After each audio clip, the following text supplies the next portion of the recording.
I did. I brought mine. Thank you. Yeah. I'll call the meeting to order. Whoa. We get, you good? This is the April 22nd, 2014 meeting of the Town Plan and Zoning Commission, Town of Fairfield.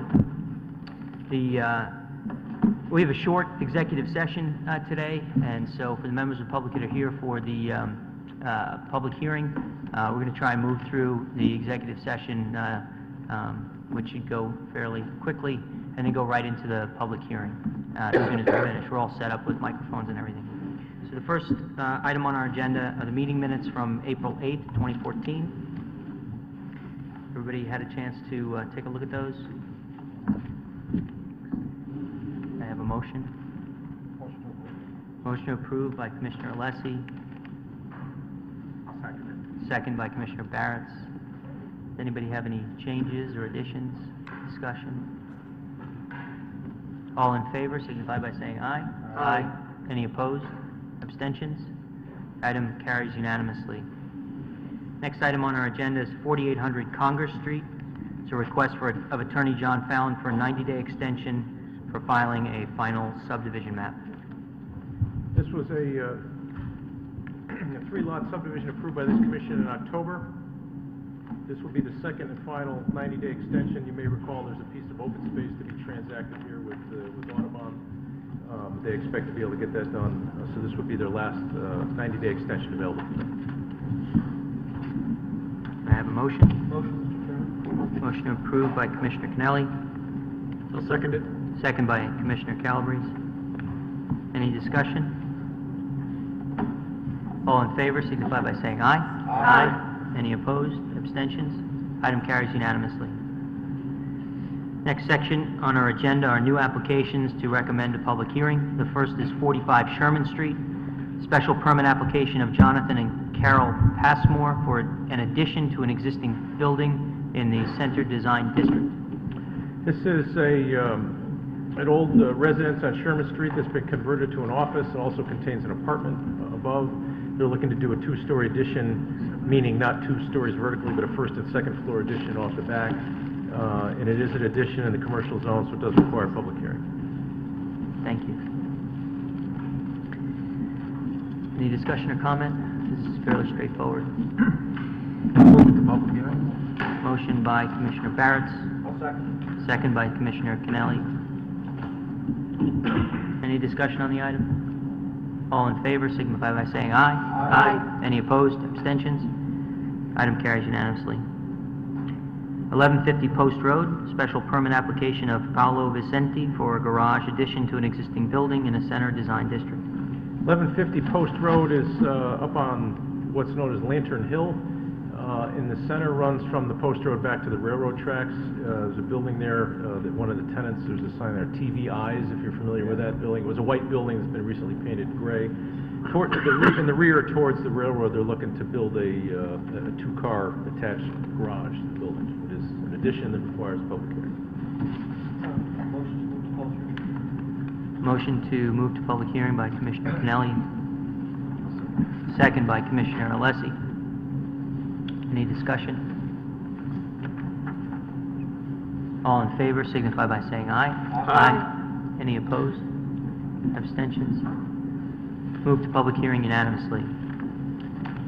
Next item is 256 Spruce Street. It's an application of David Quattrella, trustee, to amend the zoning map to establish a design commercial district on land presently zoned Residence B and a zoning compliance application to expand off-street parking.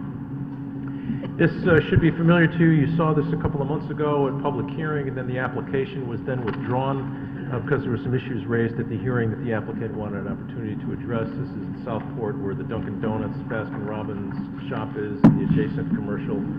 They have purchased a property next door that they're looking to expand their off-street parking. It's pretty much the same application that you saw previously, but with some additional information that they are going to submit. And again, it's a zone change, obviously does require a public hearing. Are there any issues in terms of timing given? No, that's an excellent question I should have raised. There was no action taken by the commission. The applicant withdrew the application, so the commission did not vote on this application. So there's no waiting period for them for resubmittal. Make a motion to move the public hearing? A motion made by Commissioner Calabrese.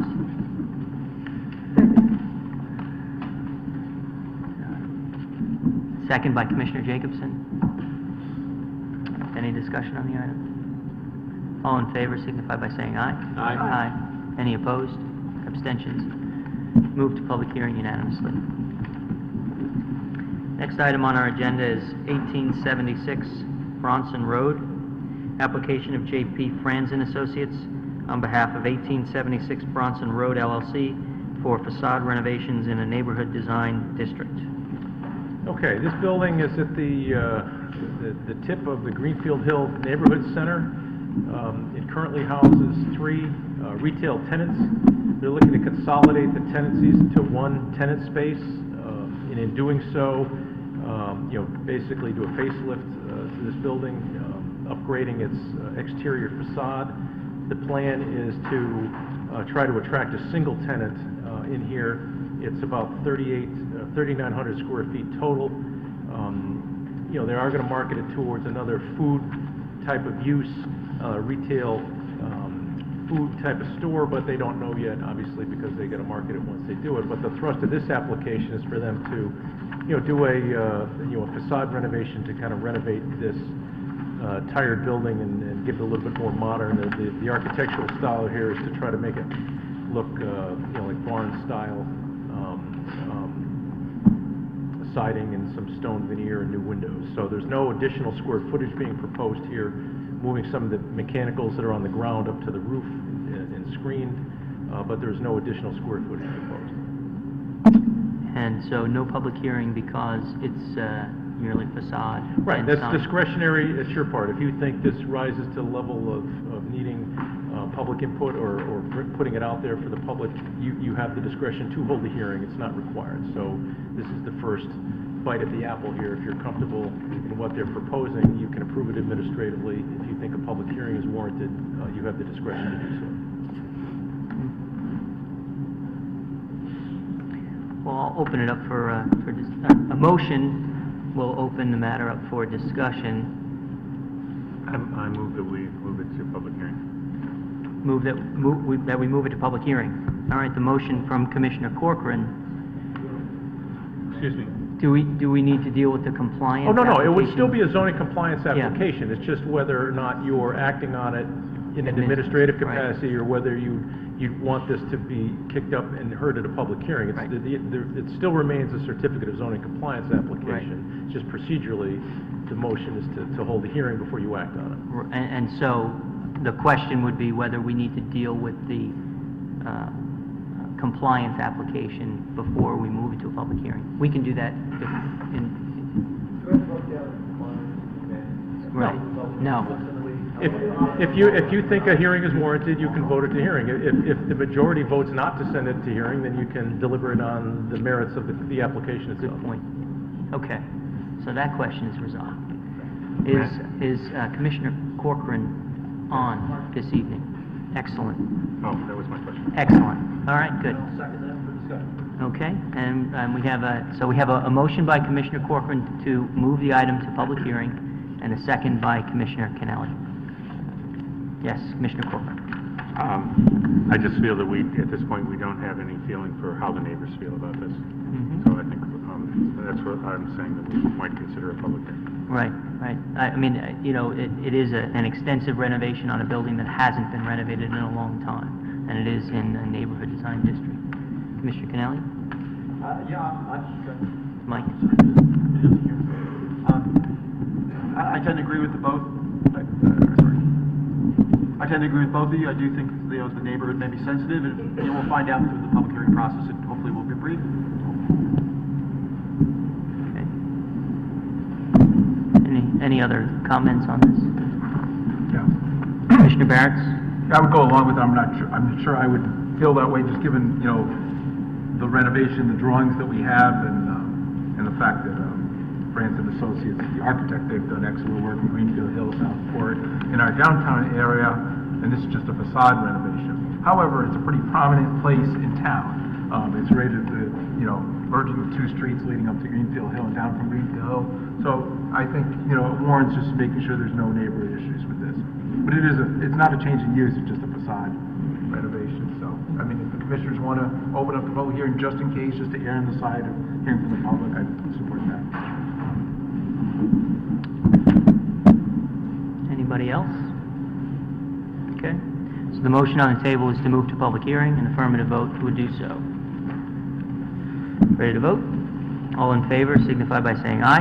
Aye. Any opposed? Abstentions? Item is moved to public hearing unanimously. Okay. So that concludes, I think, yes? That concludes our executive session. Why don't we just take 2 minutes to reconfigure and let council get situated, and then we'll go to the public hearing. Call the meeting back to order. This is public hearing on, we have 3 items on the agenda. They're continued from our last meeting. Zoning regulation amendment, application of Berwick Fairchild Associates LLC to amend sections 10.6.13, 10.7.1, 10.9.3, 10.10, 10.11, 10.12, 10.13, 10.17.3, 28.6.1, 31.2.4.2, and 110 Berwick Avenue, 145 Fairchild Avenue, application of Berwick Fairchild Associates LLC to establish a design residence district on land presently zoned Residence B, and 110 Berwick Avenue, 145 Fairchild Avenue, special permit and coastal site plan application of Berwick Fairchild Associates LLC pertaining to a 33-unit residential building. Now, at the last public hearing, we had a motion which carried unanimously to consolidate these for the presentation purposes, which will continue here tonight. The applicant had not completed their presentation. They'll be given an opportunity to do that. Then I understand we have several town employees that have come to give some information and testimony about the application, at which point then we'll open the hearing to public comment. I would like to let everybody know that we have received quite a number of public comments already by email directly to the office, as well as through the taxpayer website. All of those emails and comments are part of the record. Rest assured that all of that will be considered by us. There is no time limit for public comment. I would just ask that you keep your comments germane. We have quite a few people, I think, that are interested in speaking this evening. We'd like to wrap this hearing up tonight. We have a curfew of 11 o'clock. If we don't finish by 11, we'll have to continue it for another session. With that, I'll turn it over to the applicant. Thank you, Mr. Chairman. Commissioners, again, for the record, I'm Brian LeClaire of the law firm of Bertram, Moses & Devlin. We represent the applicant Berwick Fairchild & Associates, LLC, in connection with this proposal for the construction of a residential building on property designated as 145 Fairchild Avenue and 110 Berwick Avenue. And again, we're proceeding pursuant to Section 8-30G of the Connecticut General Statutes. As you will recall, when we last were cut off by the curfew 2 weeks ago, Mr. Michael Galante, principal of Frederick P. Clark & Associates, was addressing his traffic study. And at this point, I'm going to call upon Mr. Galante to continue with his presentation.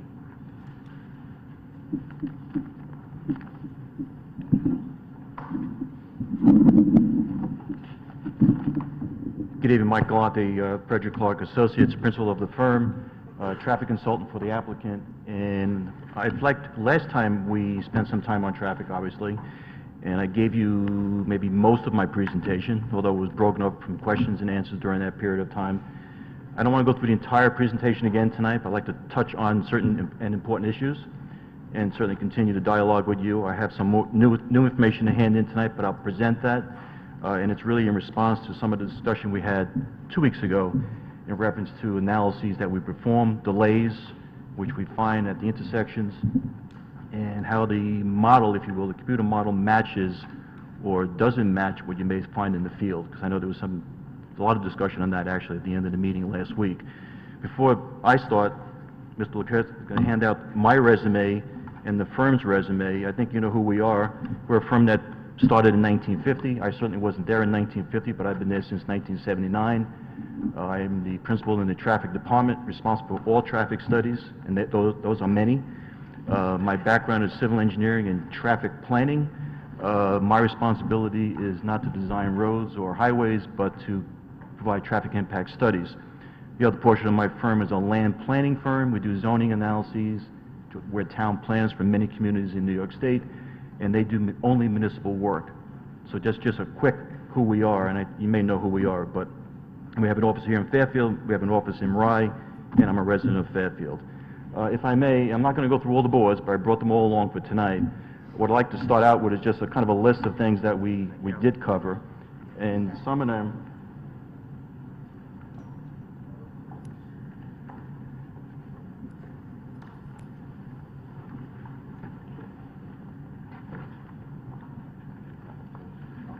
Not yet.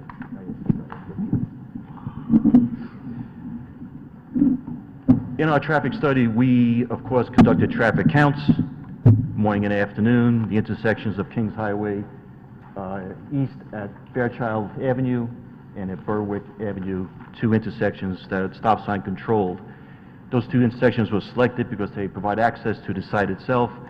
This site in particular has 3 access drives on 2 different streets, and in a way connects 2 dead-end streets and eliminates dead end, if you will, for access to the site itself and emergency services, and we'll touch on that a little bit. The traffic counts, we focused on the morning and afternoon peaks, which are typical commuter peak hours. We identified the traffic volumes. Kings Highway East carries well over 2,000 vehicles during a peak hour. Fairchild carries about 80 vehicles two-way during each of the peaks, and Berwick carries about 20 or 30 vehicles two-way during the morning and afternoon peak hours. So that's the reference of volumes. In the analysis, we estimated the development of this type, 33 apartments, would generate 22 to 25 trips morning and afternoon, 22 in the morning, 22 in the morning, 25 in the afternoon. The day of the hearing, we received email comments from the town's engineering department, planning, and the police department. In the past, I've worked with all of these people on projects, whether we work with the town on different schools or private projects as one that we have tonight. We respect the comments, and we certainly want to respond to the comments as best we can, but I want to focus on certain things and deal with traffic issues.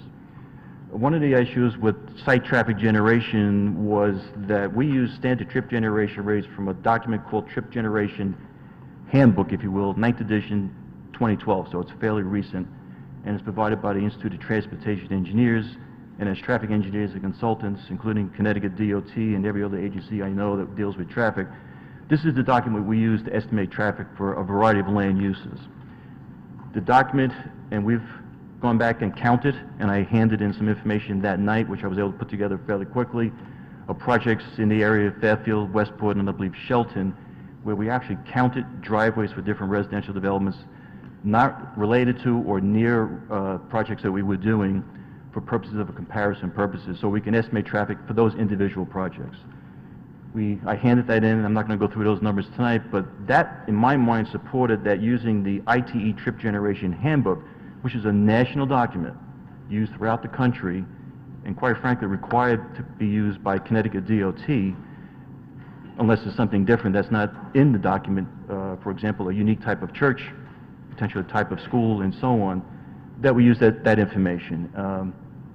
And we did. We used that information to estimate the 22 trips in the morning, the 25 trips in the afternoon, and in the data I provided as comparisons for different types of similar residential developments, the numbers were similar to what we actually counted at driveways and what ITE would have suggested.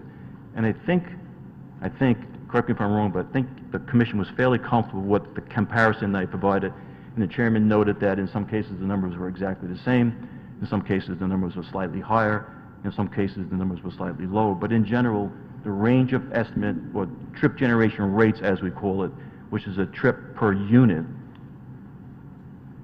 Yes? No, I have to ask the chair. May I ask a question though, from something before, and then before he gets going on the new stuff? Is that possible? I'm sorry. I'm sorry. Can you hear me?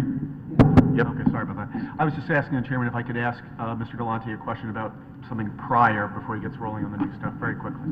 Is that possible? Why don't we give Mr. Galante If you don't mind, Okay.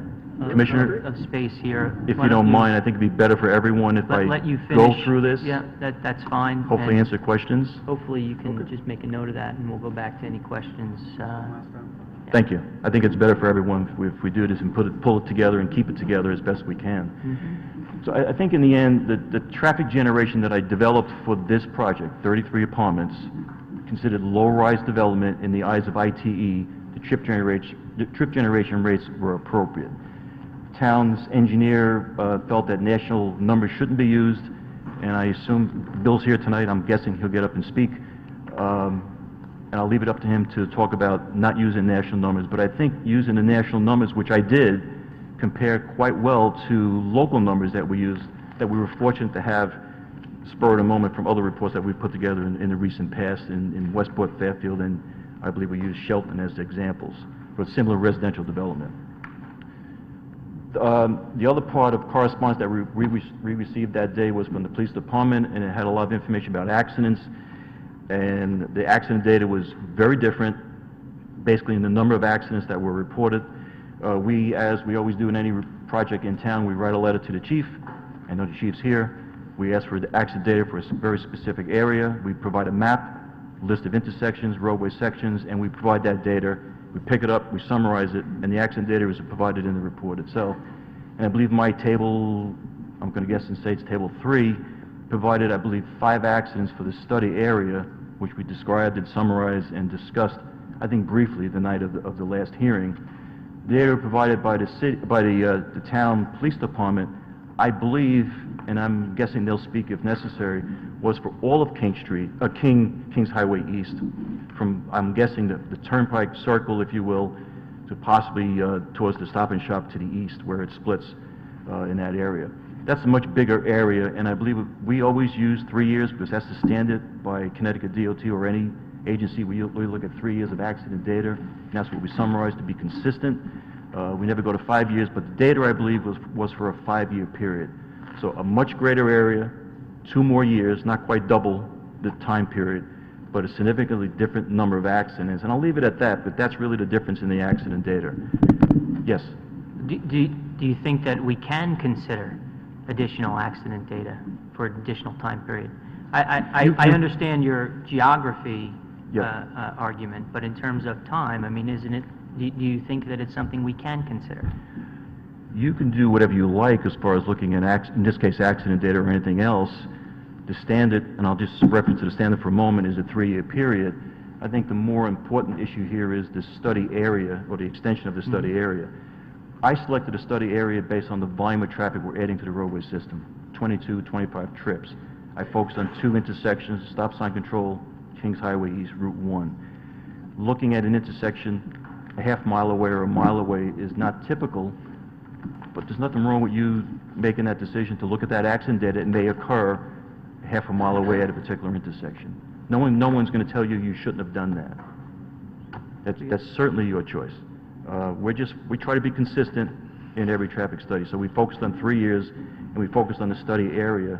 And again, my study area, which I selected when I wrote a proposal to do this traffic study, was based on the amount of traffic we're generating, in the 22 to 25 trips. So the accident data, I'll leave it at that, but the accident data from the police is a much greater area, therefore a much larger number. So we have to keep that in mind when we do that comparison. Next, I think let me get into the next part, which I think was very, very important. We spent some time on was capacity analyses. You've heard synchro models, which is a computer model, which gives me levels of service, measured delay, and I've been here before with those tables that you use if you're taking an eye exam, which kind of summarizes levels of service by approach, by movement, by lane group, depending on the type of traffic control, has different terminology. Yes, sir. I don't have a question. Oh, okay. Okay. I saw the hand. And we had a lot of discussion about the results of the analyses, which was a table in the report, and I'll just put it up for reference purposes.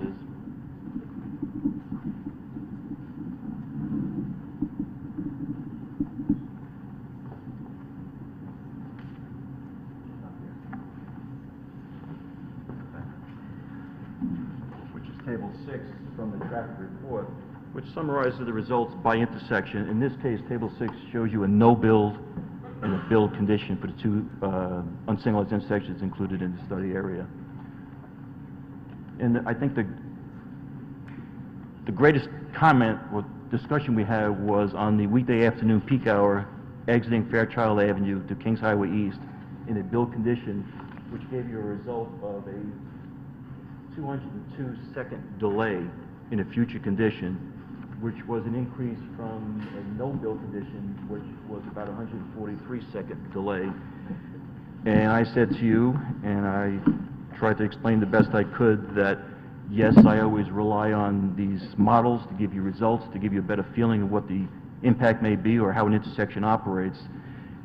This model for an unsignalized intersection, and I believe I said that night, was a very, very, very conservative result of an analysis. And the chairman, I believe, said that, well, you always tell us this is the gospel. And I appreciate the comment, I really do, and I certainly went home that night thinking about that. And I have an answer for you tonight, because I think we, in all fairness to everyone, we need to give you a better description of why I made the statements I did 2 weeks ago, which was, in a way, I said, don't believe the results of this analysis. I'll be right up front with that. That's what you said. But there was a reason why I said that. I have almost 40 years experience doing traffic studies, believe it or not. I've done thousands of traffic studies for a variety of different types of projects. I had one last night that was 650 units, 2 high-rise towers in a different city. You can guess where it is. Very different scenario. Signalized intersections, downtown condition, sophisticated modeling. This is the other side of the coin. It's 2 unsignalized intersections. Both studies are very important to me. It's critical that I give you the information, whether it's a big project or a small project. And in this case, the traffic issue here was actually bigger than the traffic issue last night so far. I'm back up in 2 weeks there. But I made the statement that the 202-second delay in a future condition, it really isn't that bad, and you shouldn't take that number and just walk away. As a traffic engineer, and I do this all the time, we go out in the field. We just don't look at the screen at the computer on the desk. We can't just limit ourselves to that. I pride myself in spending a lot of time in the field looking at these things, especially if I'm going to be here talking about them. My staff does the analyses. They go out in the field, but I also go out in the field. I happen to live in town, so it's pretty easy to do that and watch things often, not just one night, but several nights, several days, several mornings. And we did an analysis which, a week ago Thursday, schools were open, weather was good. We went out, not me personally, but we went out and had someone actually measure the delay of each vehicle exiting Fairchild Avenue from 4 to 6 p.m. And there's 2 charts at the beginning. The first one is from 4 to 5 p.m., which is not the peak. And then the second sheet, figure 2, is the peak, which is 5 to 6 p.m.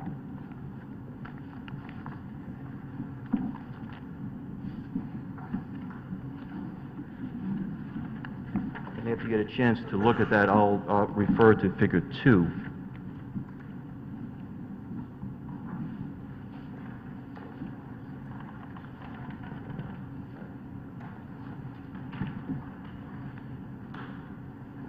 The dots that are in color here, blue and purple, show each vehicle exiting Fairchild Avenue. And I'm looking at figure 2, so I'm looking at 5 to 6 o'clock, which matches the peak hour of the actual traffic count. Figure 2, not figure 1. Figure 2, this one. Oh, we just got this. Yeah, it's the second page. Okay. It should be the second page. Chairman, it looks Just like this. Before you get there, Sure. so up in the upper left-hand corner, we have description of the time of day, left turn through, right turn. So left turn, because this is coming up to Kings Up to Highway. Fairchild. Right, so a left turn is actually crossing oncoming traffic, right? In both directions. In both, Yes. right, both directions. Yes. Whereas a right turn is merely turning into, oncoming traffic. Is that, you know what I mean? In one direction. Right. Correct. Okay? Correct. So the higher number, 25, is turning across traffic. You're looking at figure 1, I bet? Oh, sorry, yeah. 20 and 17. So, but in both cases, the left turn is crossing traffic to go up to the other side of the street to make your turn, and the right turn is the short turn. Correct. Okay. Okay. And you're correct, in the top left corner, it summarizes the volume exiting Fairchild Avenue, and it references left turn vehicle for a 1 hour period, 20 vehicles, and the right turn, 17 vehicles. The 0 for through is going to the driveway across the street. Right. Just, there's a driveway there. Yeah, it's not a street, you can't It's a driveway. keep going. It's Right. a driveway. Now, the dots show you the amount of time, and if you go to the, actually, if you go to tables behind that, Well, hang on, before you get there. I'm not going away. The green line represents what? Green line, if you look at the bottom right corner, shows if you had 100 vehicles, it says 85% or 85 of those vehicles would be under that line, under that green line. That's a traffic term, if you will. When we deal with speed, we talk about 85th percentile speed to measure sight distance, for example. So we're using the same terminology. But if you go back to the box on the left top corner, you'll see a little further down it has average control delay, which is the average delay of the vehicles exiting Fairchild, whether it was a right turn or left turn. In that case, it was a total of 26.6 seconds. To show you a worst case, we have the 85th percentile. If you had 100 vehicles, it says that they would have I guess a maximum delay of 54.9 seconds of delay. Is that for each vehicle? If I've got 3 No, cars no. coming up to the stop sign. No, then that's what this chart does. It Yeah. explains to you why it's, because that's what we talked about. Right, okay. And planning, Mr. Wendt said if you have 202 seconds of delay, it's the 202 seconds of delay for each vehicle in a future condition. And I stood here and said, it's not. I think this is the best way of showing you, and I can actually do this on existing conditions for this comparison. So that's what this chart and these tables that are in the back shows you each vehicle and the exact time they took to exit the side street. Just a quick question about the description of the chart? Yeah. Yeah. go Yes, sir. ahead. Commissioner You ever do Lesser. the same chart for left turning for morning peak hours? No, we focused on the afternoon. Question because was whether it did the similar analysis for morning hours as well as afternoon. No. The answer is no, and I knew someone would ask me tonight, but we focused on the afternoon peak because it had the longest delay, and that was the discussion last time. Okay. So to answer your question, no, we didn't go out and do the morning. And that's the reason why we didn't do it.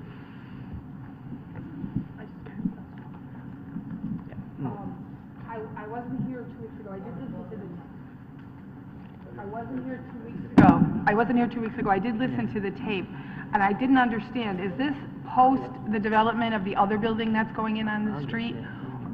Our analyses for a future build condition include the development across the street that's now under It construction. does. Okay. Our no-build analysis, which is the step before this, but without our site traffic, includes the building across the street that's under construction. Okay. Thank you. Okay, because we All right. include other developments in the analysis. Please, continue. Okay. This You chart, want to ask them? No, all right, okay, go this ahead. chart and this table gives you the details of every car exiting this street, and we identified it as a right turn movement or a left turn movement. And it shows you the delay for each vehicle. So right off the bat, it's a variety of delay that's, only for a couple seconds to certainly something higher. And I'm just referring to this chart. If you use this one here, and you have the right one where it starts number 1, which takes you from 4 o'clock on to 6 o'clock. But just for reference purposes, and I'll just read off some for the audience that certainly doesn't have this in front of them. The measured delay for vehicles were, each vehicle, 33 seconds, 5 seconds, 25 seconds, 5 seconds, 20 seconds, 18 seconds, 7, 6, and so on. So it's a variety of delay measurements. Yes? No. Sorry. Just one quick question or clarification. Your average delay on here, if I'm reading this properly on figure 2, Yes? was 26.6, Average delay for all of the vehicles is 26.6 seconds. which is a level D of service. Yes. Okay. Yeah. That's what I wanted to clarify. Yeah, no, that's fine, that's fine. I'm trying to deal with just delay in seconds for the moment because levels of service kind of go into the mix later on. But the point of this chart and the point of this exercise was to help you and me discuss delay coming out of, in this case, a side street. These dots show, if it's a right turn, obviously those right turns are down at the bottom. Chairman, just like you said, it's an easier turn to make. As you go up the chart, the blue is the left turn, typically a longer delay.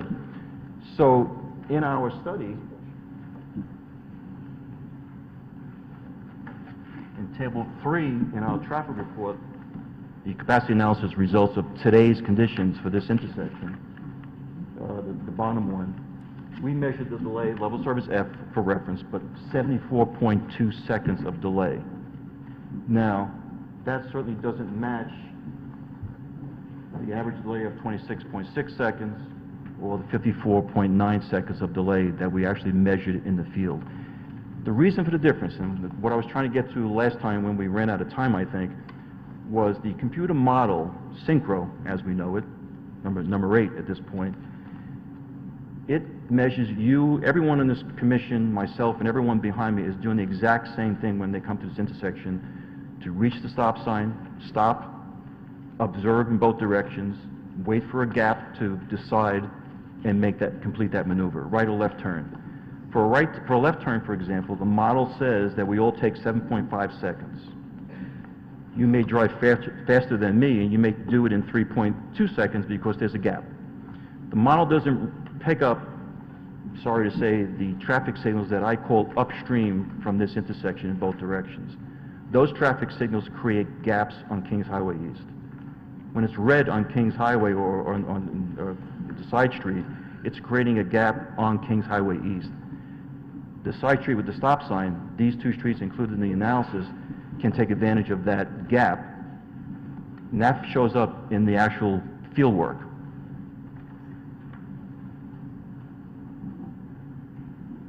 So when I make the statement eventually to the 202 seconds of delay, it's assuming that we're all doing exactly the same thing. There is no traffic signal upstream to help me measure that gap and make a decision in turn. And that's why I made the statement that the model is a very worst case scenario, and that's why I was backing away from it, to be very honest with you, because I didn't think it was a real true answer to give you. But that's also tied to my distribution, which we talked about last time, where I put 85% of my traffic exiting my site, our site, onto Fairchild Avenue. Again, worst case scenario. Maybe I shouldn't have done that. I should have put it on Berkwick, which has a lot less traffic volume. Put it on Fairchild, on top of the Gardens Home development, and gave you a worst case. So my only point with all these different charts, and I'll get to the punchline. There might be more punchlines. But this table, which is in the very back of that handout that was handed out a few minutes ago, which is labeled Table A, gives you a summary and comparison to the analyses for movements from Fairchild Avenue during the weekday afternoon peak hour for existing conditions only. They were just doing existing conditions to do that comparison, so I can explain why I made those statements 2 weeks ago.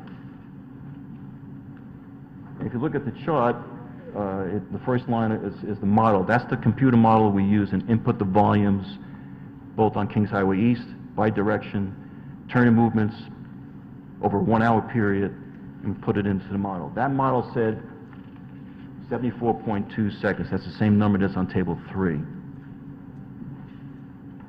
Actual field measurements give us an average of 26.6 seconds.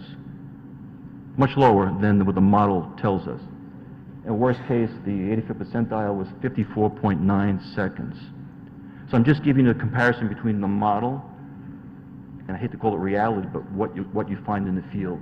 Because in the field we get the gaps from the traffic signals, we get everyone driving a little differently and making moves under different circumstances. Back in the chart, I also circle in there platoons or queuing of vehicles, and that's the yellowish, tannish circle that you find where the cars were actually queuing coming out of Fairchild. And you'll see the number of times that occurred is twice in the 5 to 6 p.m. time period.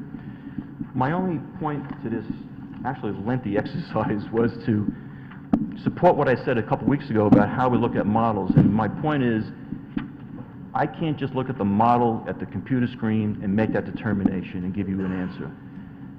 I made the statement that when you have an unsignalized intersection, where you have a very high volume on the main highway, in this case Route 1, 2,000 cars or so per hour, two-way, a low volume coming out of a side street, this is considered low volume, the delays get skewed, and it gets to become a very big number in seconds, in this case 202 seconds for a future condition. This is the point, just to explain or support what I was trying to explain 2 weeks ago, to show you that I'm not just playing games with the numbers, Yes, I come in here with tables and charts that have similar numbers for different projects. This is a condition you will find on Kings Highway East. You will find it on Post Road in the center of town. You'll find it on Mill Plain Road. You'll find it on Fairfield Woods Road. These different types of roads, you'll get delays coming out of some of those side streets that are 0 or very long.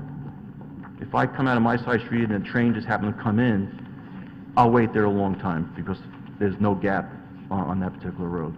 So my only point is, we just can't look at the model and make a decision. And I'm only just giving that information to help you make a decision. Okay? Now, I know that some of us have been waiting patiently now to ask a couple questions.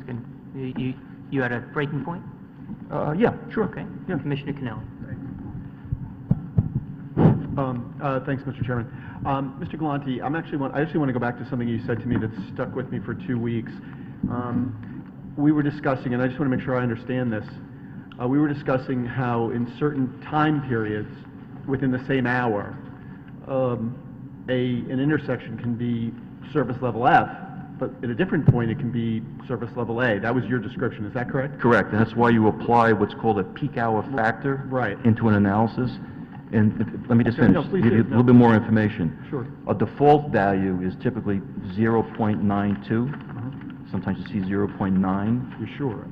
If you're near a school, that peak hour factor will be 0.54, which was at Ludlow, for example. We do all sorts of analyses for that. At schools, you'd be at the low end when everyone's coming out at the exact same time. Right. It's a 15-minute surge of traffic during that 1 hour period. Right.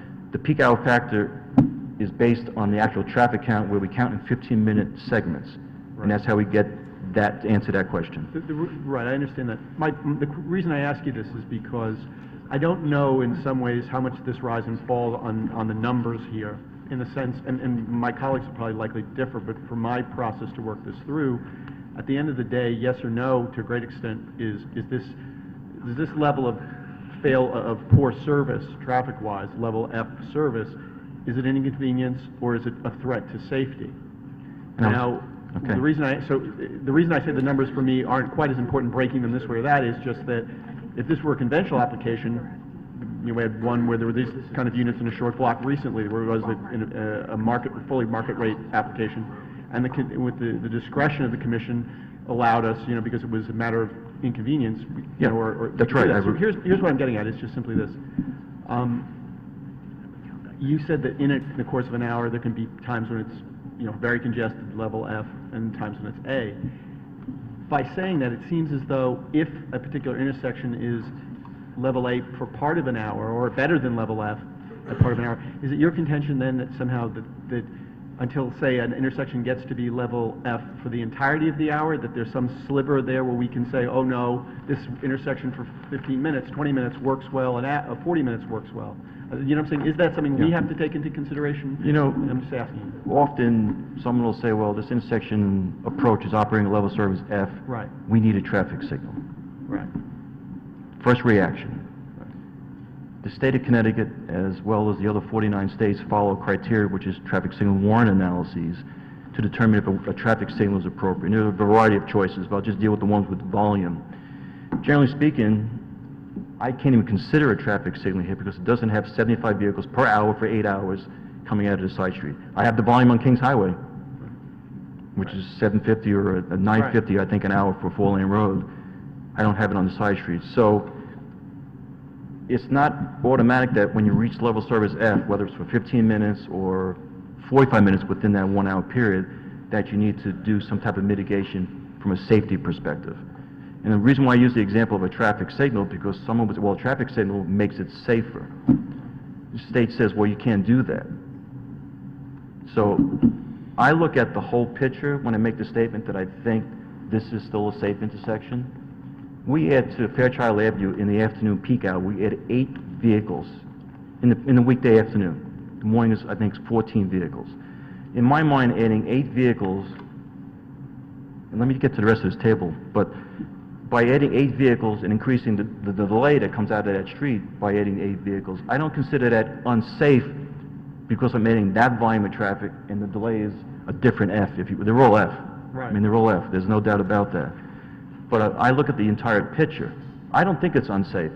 Will I wait a little bit longer because now I have to leave with garden homes and my neighbors in my new development of 33 units? I don't see this as becoming unsafe. There are adequate sight lines there, and we look at all different things when we look and make that statement. A safety statement is more than just, I think it's unsafe. I have to look at all the aspects of that, and we've done that in this analysis, so I can give you, my best judgment answer. Okay? Commissioner Barrett. Yes. Mr. Galante, sorry, I get to turn on my microphone. Mr. Galante, I'm, looking at some different takes on numbers. I just want to make sure I understand even the original numbers. So you referenced in your traffic report for the no-build conditions, you took into account the 54 dwelling units on Fairchild Avenue that are currently being built? Yes. That adds into your no-build conditions. And also the service center adds into your no-build conditions. Lexus, yes. Lexus. And your vehicle trip ends for the weekday afternoon, I guess that's the one we're talking about, is, I'm reading from your report. In this case, we're talking about the weekday afternoon, yes. The afternoon is 48 from the apartments, which was a conservative estimate. You're talking about across the street? The ones across the street, the 54 Oh, units. yeah, okay. And that traffic study was done by Bruce Hilson in 2011. You read Yes. that traffic study? And then the 16 service bays is 37. So you've actually, could you just explain how you factored 80, sorry, my math is wrong, 95 or additional trips in the weekday afternoon? How does that come into the no-build conditions?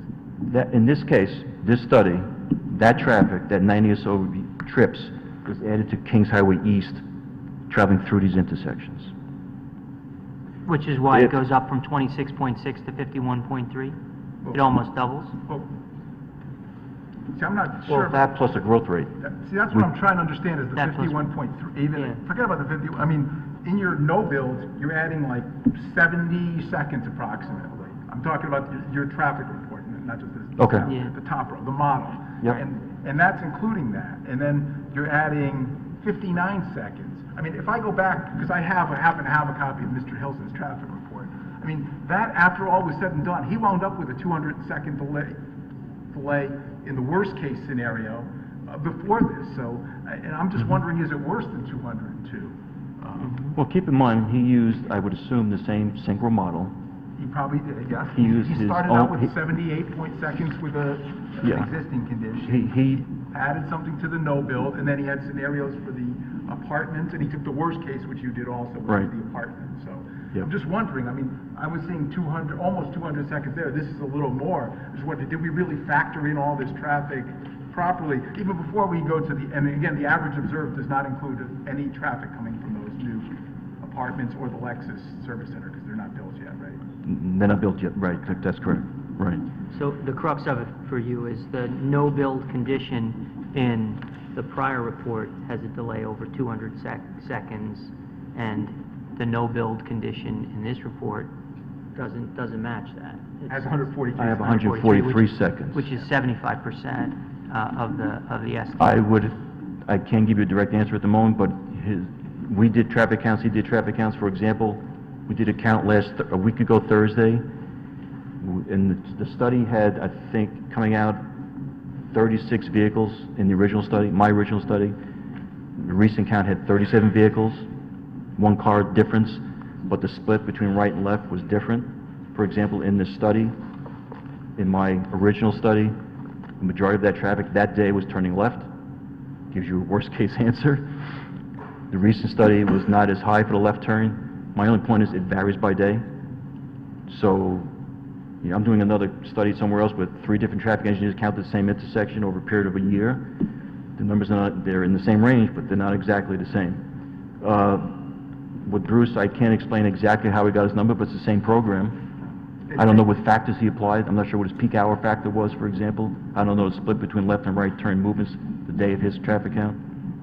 Yeah, and to your credit, you used you factored in his count, so I said. Well, I should. The numbers didn't, come out the same, but you Yeah. factored in his traffic generation. I'd be wrong to stand here without including that development. I guess what I struggle with, and perhaps you do too, is if you take an observed, you're observing some streets with some homes on it now, and between this development and the other one that's under construction, those two things are larger than anything. significantly larger than anything that is there now, so the observed is kind of, difficult. I mean, I haven't seen too many where, what's being added by two projects are so much greater than what's already there. No, I understand, but It's I can... incremental, it's a multiple. I can only provide you with a real visual with current conditions. I had an opportunity to do that between the meeting, and we had 2 weeks in between. We did it when the schools were open, of course. Yeah. And that's why we did the count, because I've been out there many times, and I'm sure you've been out there. And what I was saying that night 2 weeks ago, I felt very strongly about it, because I've been out there. That's why I suggest we do this count, to give you more information on why I made that statement. Okay? If I could just finish that table A for a moment? Sure. Thanks. What I did on this table, and again, it's not visual in a no-build condition, because the homes across the street, the 54 units, they're not there yet. But my no-build is the same comparison. It's that same 143 seconds of delay that you mentioned a minute ago. I developed what would the delay be in the future based on the observations. Again, it's a comparison, a ratio. I have 51.3 seconds in a no-build condition exiting Fairchild Avenue during the weekday afternoon peak hour. I'll stay on that line. In a build condition, which is we add the 33 units, and I believe the 8 vehicles I mentioned before, we bring that delay up to 72.5 seconds of delay in the future. I'm comparing that to the 202 seconds of delay that's in the model. And that's really the only purpose of this analysis, is to show you why I made that statement a few weeks ago.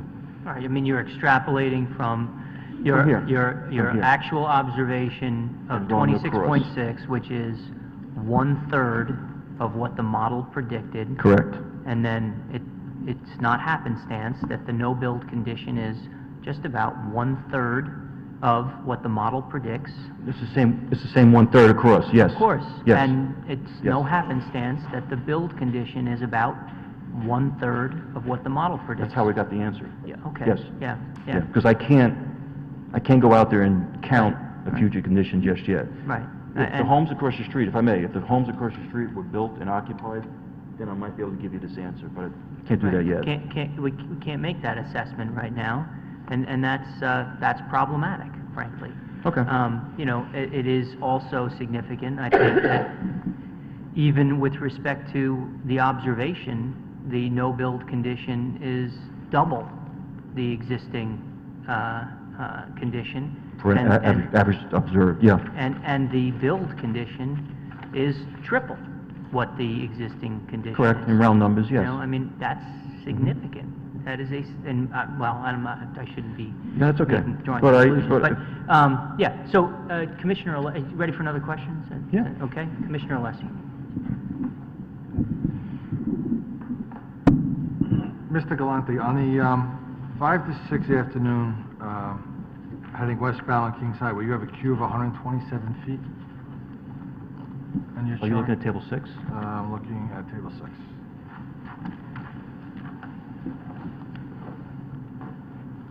Let me just get the table so I can Yeah, reference go it. ahead. It vanished again.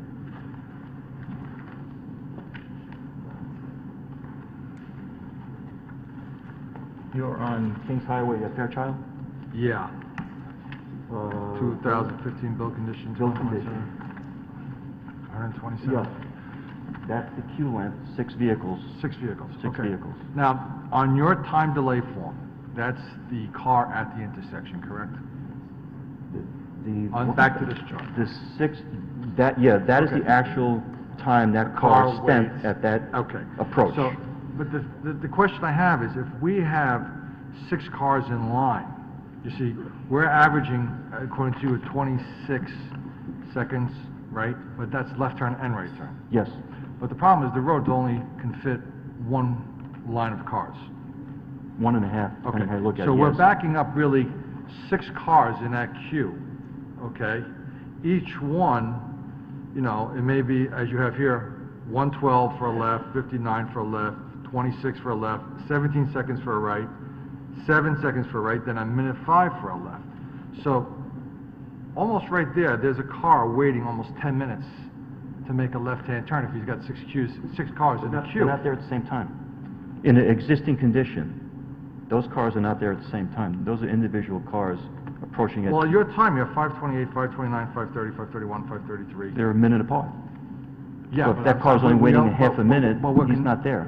No, but what I'm saying is we're taking in 2015 build conditions, Future conditions, yeah. future conditions, we'd be adding more cars to that intersection. Correct. But the 26 seconds is what I'm saying is, we have, I wrote it down, 14 cars making a right, we have 18 cars making a left. So, you know, okay, 14 cars at a right, we could be at 12 seconds, 10 seconds. Correct. 18 cars making a left, we could be at Take 50 longer. seconds. Take longer. Whatever. Yes, So, but the thing is, we don't have 2 lanes here.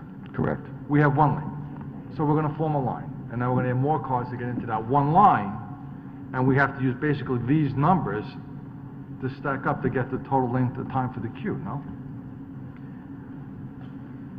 Not exactly, because their cars are arriving at different points in that time. Does the model or your expectation indicate that there will be any sort of queue? I mean, so Commissioner Alessi first started his question by adopting a finding that you had in your report that there would be a queue line of, I forget what it was. Six cars. 6 cars. And that's based- At some point, there's going to be a queue line of 6 cars in what is essentially a street that can only fit one car wide, Right. right? Let me just, if I may, that model gives you 127 feet, 6 cars, with a 202-second delay in a future condition. All I've been saying for most of the time I've been standing here tonight is that I don't anticipate a think that's gonna 202-second delay in the future. And you don't think there's going to be a queue line? I didn't say, no, I didn't say that.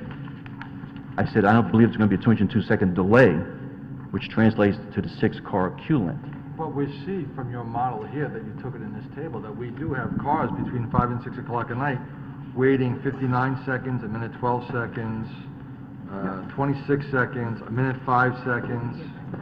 You know, that's according to your table that you have here at 5:30 in the evening. I mean, at 5:12, making left-hand turns, we have 38, 32, 16 seconds, up to 28 again. But that's not, it's not cumulative. We don't add 38 to the 16, to the 52, whatever it might be. But if I have a line of 6 cars, okay, and this car is waiting 30 seconds to make a left. Next car, 10 seconds, 15 seconds, he makes a right. Next car makes a minute to make another left. I mean, according to your queue table here, with 6 cars, and the times that we're finding to clear that intersection, will we not have a possibility where people could be waiting, like it says here, 8 minutes, possibly 7 minutes to get out of that That table street? doesn't say 8 minutes at all. No, but I'm saying from car number 55 to car number 61, from 5:28 to 5:35. That's all I'm going by. You're adding this Okay, let me ask you a question. spreads You out. said we have a queue of 6 cars. Okay. How long is it going to take to get the 6th car out by these numbers? At 5 to 6 By o'clock the in the model? afternoon? Yes. Well, the model said the total delay is 202 seconds, but it's not 202 seconds for each vehicle. So the 6th car is 202 seconds. He's waiting over 3.5 minutes. It's not necessarily, I mean, it could be. But look at this chart. The traffic is spread out. That's my point. They're not all arriving at the same time. The second car could exit at the same time the first car exits. Maybe exactly the same. There may not be any cars there for another 30, 40 seconds, and then there's a third car. It's, let's face it, it changes, consistently. I think I understand what you're saying. So Yeah. In the 2015 build condition, do you expect that there will be a queue line in peak conditions Of 6 cars? of any cars? Well, it could be 3 cars, but my next comment would be, what's wrong with 3 cars waiting in a queue at 5 o'clock? I'm just asking a simple question because Yeah. the model predicts a A worst certain case. queue line. That's definitely a worst case. You're saying you're extrapolating now different numbers based upon, an observation you did last week. Correct. And part of the model and your report also includes whether there would be a queue line. And my question is, based on your estimates, do you think there will be a queue line, and is it different from the model of 6 cars? It will be less than 6 cars is my first answer. Can I give you a number on queue length? It could be 3 or 4 cars. Okay. Okay. I didn't calculate that, but it's certainly not the 6 that goes with the 202-second delay. So while those cars are in the queue, is it possible for a car to turn into the street? Absolutely. So there is room for two cars Absolutely. to pass both ways? Yes. Okay. Oh, absolutely. No, that This was is by based the upon... Mancuso restaurant, just for reference, it's right there. That was just with the based driveways. upon the dialogue you just had where you said it was only 1.5 cars wide. Yeah. So, I mean, if it's 1.5 cars wide, then clearly 2 cars can't pass each other. I mean, my question is whether... You'd be surprised. My question is Yeah. whether, while there are these cars queued up at the stop sign, can another car turn into The street. into the street from Kings Highway? Absolutely. Correct. From right or left, either direction into the street, yes. Okay. Yeah. Commissioner Calabrese. Thank you. Just like some clarification on the site traffic where you've got it in bright red where it says it equals 8 vehicles. Exiting Fairchild Avenue between 5 and 6 o'clock. That's what that number's for. In addition, that's going to be the additional, you're anticipating an extra 8 based on... Based on our distribution patterns, which we chatted about, we put 8 vehicles leaving the site, approaching that stop sign at Fairchild, at Kings Highway East, during that 1 hour period. We're adding 8 vehicles to that approach. You believe you're going to add 8 from when you build the 33 units? From our 33 Your units, 33 yes. units will add 8. Yes, that's So on, my- that's on top of the no-build numbers. I understand that. So my question would become, based on the numbers that you provided tonight in this handout, I'm counting 16 houses on Fairchild. Mancuso's restaurant's right there as well. Mhm. There's another little side street, but you Yes. had 38 cars per hour come through from 4 to 5, and then another 36 or 37 come through from 5 to 6. That's 74 cars within the 2 hours. I find it hard to believe that adding another 33 units onto that is only going to give us an additional 8 trips. We have 2 streets we're accessing. But we're only talking here in this report about Fairchild. Yes. So that 8 vehicles should reflect on Fairchild. That's what it does. Right, so everything in here also is on Fairchild. So Yes. We're only talking about Fairchild, correct. right, so even if you split that number in half, and we said, another, half the units are going to go out on Fairchild, and the other half are going to go out on Berwick, again, I would still find it hard to believe that it's going to be 8 when you already have so many leaving there per hour now, and there's so few houses on that street. The 8 is only in reference to the proposed development that we're talking about tonight. That's on top of the current traffic that's there from those homes on that street, plus the 54 units under construction. This 8 is on top of that. And the Lexus dealer? Not coming out of the side street, Not, okay. unless they live here and going for service, for example. Okay? This is just the side street, Okay. exiting the site, if you will, via Fairchild Avenue at Kings Highway. I am saying we're adding 8 vehicles exiting the neighborhood. There are cars exiting on Berwick also, Right, right. Okay. which Commissioner has a much Coleman? lower volume of traffic. Okay. No. No, Thank you. it's on. I have kind of a theoretical question. I'm a little uncomfortable with the linear extrapolation that you're doing from a snapshot in time. As traffic increases, would delays increase linearly with the traffic, or is there a point at which it becomes geometric? I'm asking this because if I remember flow math, there is a capacity, and if you exceed, like for example, traffic delays on highways, once you exceed the capacity, the clogging, the congestion becomes geometric rather than linear, but all your extrapolations are linear. Could you just explain it to me? I'm sure you know more about it than I. You want me to explain it as simple as possible? Using a highway, a 2-lane road, the theoretical capacity of a 2-lane road without any intersections is 2,800 vehicles. Then you apply factors to that and you bring it down to 2,000 vehicles. As you continue to add traffic to that particular road and you reach a point of congestion, I-95 today, for example. You still add the traffic to the road. It's in some respects, 95 is probably not a good example, especially today.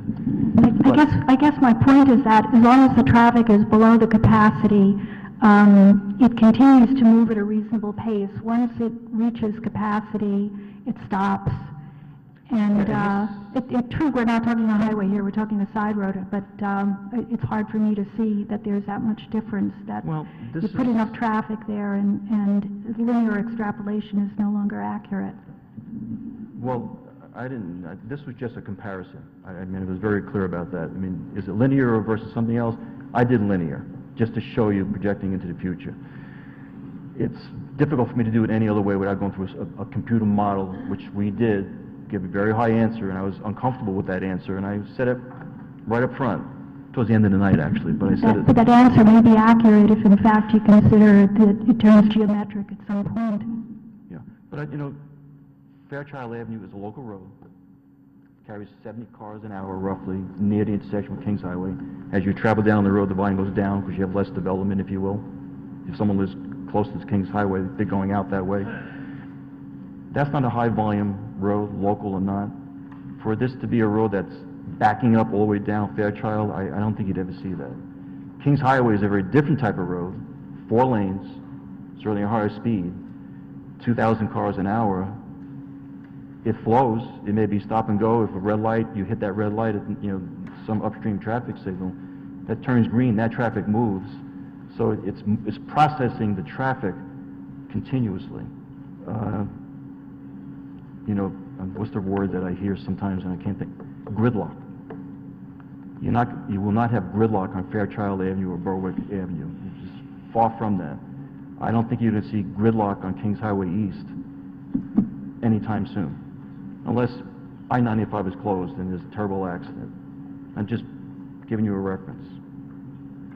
I'm trying to give you comparisons, and my only point was that the 202 seconds is very, very, very conservative. And you know I like to be conservative. Commissioner Corcoran? Maybe too conservative. Yes, sir. Yes, I wanted to ask about volume to capacity ratios. Yes. And I'm looking in page 5 of one of the appendices. In the appendix? Capacity Yes. analysis. And I'm not sure I understand how this works, but if the volume to capacity ratio is 1 or greater, then the road is considered to be at full capacity? Yes. And that automatically puts it into an F rating? It's really 2 different answers, but I think you could say it'd be level service F, yeah. Okay. But the measured delay is really what kicks it into the level service F. The volume to capacity ratio is the amount of traffic over a 1-hour period, or actually a 15-minute period in the So peak how hour. is it calculated? How is the ratio calculated? It's based on the volume over, in this case, a 15-minute period, Okay. and it's based on delay. So on table 6, with what we've been looking at, Yep. it shows that the volume to capacity ratio is at 0.99 or, Yes. or at almost at Yep. full capacity. Is that with your new numbers for that or your new projections, does that change? I didn't calculate it, but I would have to assume it does. This approach is still at level service F. I'm just giving you a lower delay measurement. So the service level F is based on the delay? Yes. All right, but if that went over 1, that would be another reason for it to...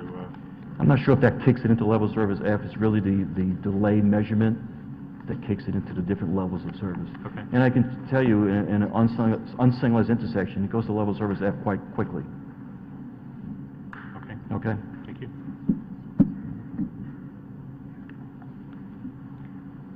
Other questions for Mr. Galante? I have a minor point. It's a minor trivial point, but when numbers change, I get uncomfortable. And just even a basic one, like what Mr. Calabrese was asking, am I not reading this correctly? Table 5 of your report, again, when we said you counted 48 vehicle trips for the other development and 25 from this one, you have weekday afternoon, entering 16, exiting 9. That's a traffic report that you did. Nothing should have changed there because the table's either, so why is it in big red letters in 8 when here it says 9? And right here. 8 vehicles on Fairchild Avenue. The 1 additional vehicle is on Berwick. Oh, okay. Okay? Don't forget, I so- put 85% of my traffic exiting on Fairchild, Okay, so that's why it's 8 on Fairchild, and you have 1 going out. 1 on Berwick. I just wanted to clarify, because... That's okay. Thought you had me. That number shouldn't have changed based No, upon and it the doesn't. observation. It doesn't. And so to that end, in the upper left-hand corner of the charts, the new charts, you have left turn, right turn, for example, 25 and 12. 1 second, get back to the... Which figure are you Either looking one, at? you know, for, But this chart here, that's fine. Which table, you 1 or 2? I'm looking at 2, which is the 5 to 6 p.m. So you got 20 and 17. Correct. So that's 37 Correct. cars. So how does that correlate to your The report? 8? No. This is existing. I'm only, The 8 is an add. Okay. is a site traffic addition. This, Chairman, this chart here is existing conditions, So from 37, plus 8 site traffic. well, you got to do, it's going back to this chart. You're doing 37, and then in the no build, We you're add the other adding traffic. estimated vehicles for the new construction. Yes, And then on top of that, you're adding proposed build condition, which you estimate will only be 8 additional vehicles. yes. That goes back to the distribution that we chatted about a couple weeks ago and a little bit tonight, as far as how the traffic is exiting the site. Yeah, I mean, Let me ask you a question. Sure. yeah, that's what he's here for. We have 17 homes on this street, 16, 17 homes? I don't know offhand. Do we? 17. Well, we're adding, and we have 37 trips on this road at 5 to 6 at night. But we're, Today? today. Yes. But we're proposing 85 units between the two Total. complexes. And we're only adding 8 trips? No, because there's more added in the 8 build. trips from our proposed development, which has access to 2 streets. Okay, from your proposed development, which The is 33 traffic- units. The traffic for the 54 units across the street is not part of the 8. Okay. I Okay. understand that. It's included, but it's not part of the 8. No, Oh, but even out of 16 homes, we're figuring 37 trips, but we're adding 33 units and we're only adding 8 trips, right? How did we come to that number? Go back in time. No, not, Okay, go ahead. if you look at the trip generation rates for a development of 33 residential units, keep in mind, looking at the afternoon peak hour. There's traffic coming in, you and I are going home to where we live No, from work. I understand. Someone's leaving at the same time from Right. this development. That's the 8 trips that we put on Fairchild back to Kings Highway East. I mean, you have to understand that the inherent tension between you are standing here and telling us, this is the model. I didn't think that it was accurate, so I went out and I looked at it myself, and sure enough, the numbers are different. But at the same time, I want you to accept the model for trip generation. 2 different models completely. I understand, But, but okay, you fair understand enough, the yeah. inherent tension between the two. So on the one hand, you're saying, look, we went to the model, the data doesn't look good, so we went out and we looked at it, observed it, and we found remarkably different numbers. I mean, Correct? right? I mean, you'd agree with me that it's remarkably different? Yeah. Okay? Yeah. But at the same time, we have this other model that gives us another set of data that we have to plug into the equation, and we want you to accept that is going to be accurate. Okay, And- but... And so what you're hearing, I think the commissioner's struggling with, is skepticism and the inherent tension in what you're asking us to Yeah, and I to do. appreciate all of these comments, I mean, I think we all do.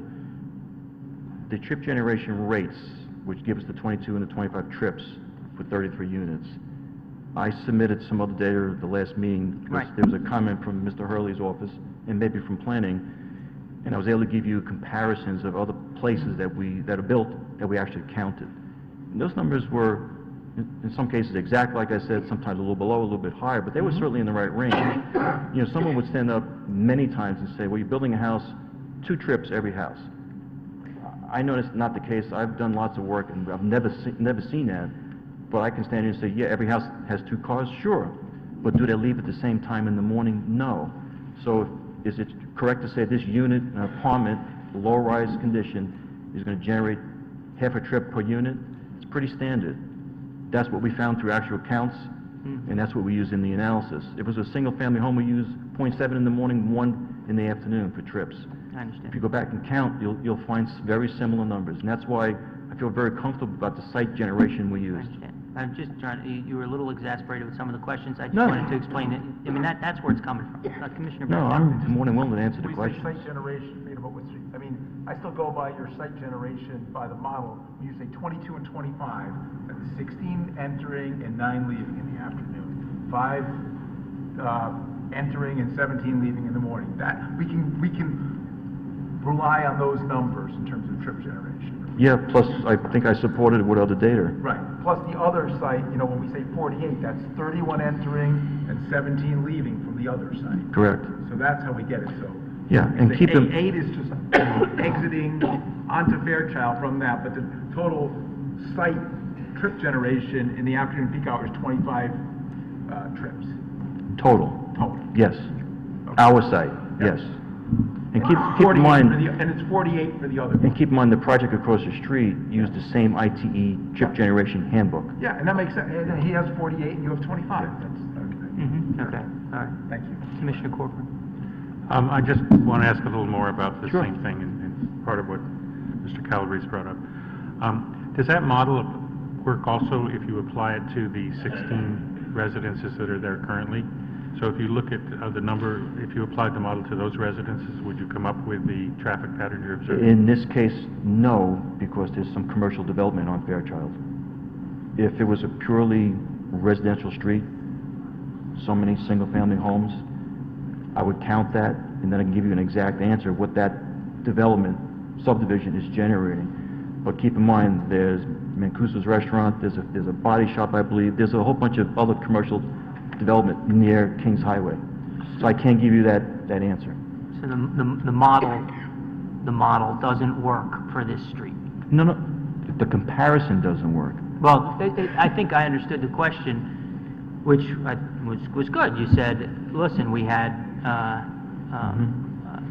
data from the trip generation book from other projects. We went back out, we looked at those, and the numbers were pretty, some above what, rough guess estimates are, in the range. You went out and actually observed trip generation at this site last week. And does the model, the trip generation model, support the same finding? No, you can't do it. And so the model doesn't work for this street Correct. for that analysis. And the comparisons I gave you 2 weeks ago were subdivisions or condominium development, wherever it might be, that were controlled. And you understand why that can be problematic. Not that comparison. That comparison doesn't make any sense to say the model doesn't work for this street. This street has commercial and residential development on it. So I can't go to the book and say, this house generates so much traffic. How would you ordinarily estimate trip generation on a street that has commercial and residential? My traffic count, the actual traffic count gives me the generation of that street. I can't compare it to that land use in the book because it's a mix of land uses. You're telling me that you can't estimate trip generation in the book for a street that has both commercial and residential on it? No, I can. All I'm talking about is comparing to residential. This street has residential, single-family home, multifamily, whatever it might be. It has a restaurant that has a driveway on it. I think it has a body shop. There's a few other different things. We would have to take each particular building and its land use, square footage or number of units, whatever it might be, and I can go to the same trip generation handbook and say, this street should generate X. Okay. That answer I can't. You just didn't do it No. to compare the result. And so Commissioner Corcoran, does that answer your question? He just didn't do the analysis to compare the result. I have sort of a follow-up. So Yeah, go ahead. Earlier, you told us that you had factored in the traffic associated with the Lexus garage. Service center, yes. So is there a model that supported that as well? That was based on actual traffic counts at the Lexus Service Center. we compared it to IT, trip generation rates, trips per service bay, and we used the higher numbers. No, it's not. We happened to do that study, so I know the answer. Okay. Anyone else? Questions for Mr. Galante? Is your presentation done? Yeah, Yeah, yes. I have another question then. When we, I wasn't on the commission then, but when the commission heard the Garden Homes application, there was concern in the neighborhood that there is a lot of pedestrian activity in the street, in the neighborhood, for the families that live there. Have you given any consideration to that? No, I haven't, and the reason why I haven't is because all my visits to the street, other than night before the night of the hearing, where there was some police activity in Berwick, pedestrian activity is not a high number where we have to take that into account. I'm not saying there's no pedestrian activity.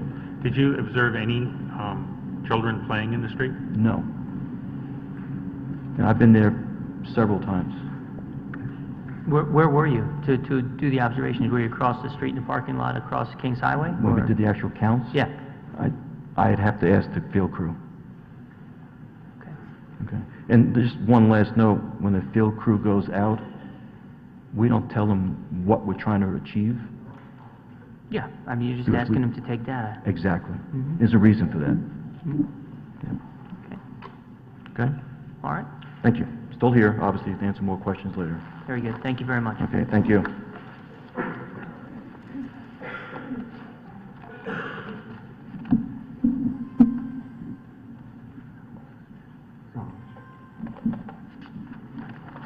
Thank you. Mr. Galante, just one question to make it clear for the record. Is it your opinion that this project as proposed does not pose a substantial public safety issue? Again, Mike Galante, no, I do not, and it's really based on all of the analyses, visual and modeling that we've put together. And that's why I can make that statement. Thank you, Mr. Galante.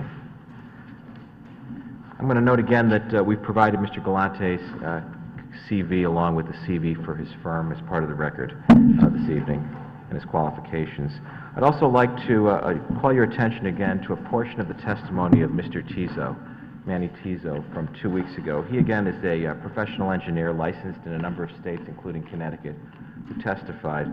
And the reason I'm going to highlight some of his testimony, his previous testimony actually addresses the coastal area management site plan review that we received following the hearing 2 weeks ago from Mr. Hurley. And again, the testimony of Mr. Silva was that this development will not affect flooding and in fact will reduce flood elevations in the area. And that's a standard we have to look at. And in fact, he went into some detail 2 weeks ago about the actual reduction that occurs because of the water mediation activities on the site. And again, just to point out that we have received inland wetlands approval and a permit for the construction of this building as proposed that you see from the Inland Wetlands Commission. We received that before coming to you folks on the Zoning Commission. And as you can see also, our client has spent considerable time, effort, and funds in designing this building on this site. And it seeks to change this site zoning from a B residence to a design residential, which is not inconsistent or unreasonable considering our master plan. And we've retained well-recognized experts in the fields of architecture, in the field of engineering, and in the field of traffic and traffic safety to design this application and work on this application and present it. It's an application that's going to have, I believe, no adverse impact on existing or proposed traffic with sufficient parking based upon the experience, as you heard in the testimony. And again, it's not in our client's interest to develop a building that they're going to be unable to rent for affordable housing or otherwise. Again, I'll note that there was a question about a loading zone. Well, loading zones aren't required in residential areas anywhere in Fairfield at anyone's house that there be a loading or unloading zone. We proposed a reclassification and a redevelopment of this site totally in conformity with the Affordable Housing Act of our state. And we proposed the construction of a building that will harmonize with the neighborhood, including the multifamily homes on this street already and the proposed new construction by Garden Homes diagonally across the street. As you've seen, we've proposed a new affordable housing regulation to become a part of our zoning regulations that permit our client to build an attractive building that will enhance the community.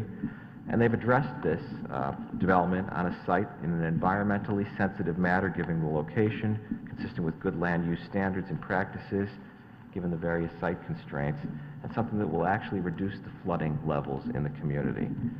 We note again, we also received permission to connect to the sanitary sewer system from the WPCA of the town of Fairfield.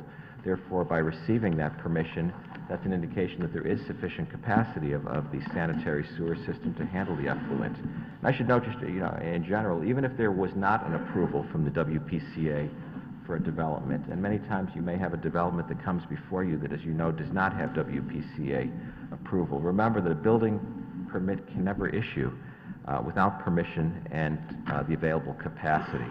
So if you can't get the sign off from the sewer department that there is capacity and the ability to connect, you cannot build. But here, we don't even get to that point because we already have that approval that we submitted.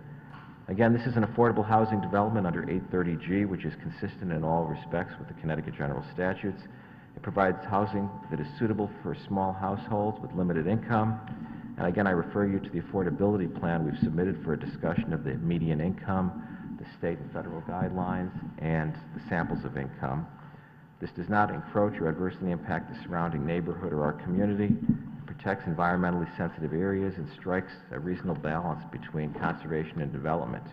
It has safe and adequate access, for instance, off-site roadway capacity and sight lines, both of which are adequate and safe, and it will accommodate emergency vehicles. There are two means of ingress and egress from this site. There's adequate on-site parking, something that Mr. Galante and our clients testified to previously. We have a plan that I believe will permit this property to be developed in harmony with the environment and the residential neighborhood surrounding it. It's a mixed-use neighborhood, residential and commercial neighborhood, and it will act as a further buffer between the neighborhood and Interstate 995. This property can be developed as we're proposing it in a manner that does not hinder the orderly or appropriate use of adjacent properties or impair the value, does not adversely impact public health, safety, or welfare, and it does advance the very important public policy of providing safe, quality, affordable housing in a residential setting. And for those reasons, we ask you to approve this project. So at this time, this will conclude our direct presentation. Our experts will remain while the public may comment regarding this application, and then I'll have some concluding comments thereafter. And I thank you again. Thank you, Attorney Leclerc. At this time, I understand that there are one or more town employees that came to provide some background on materials that were submitted. Mr. Chief McNamara?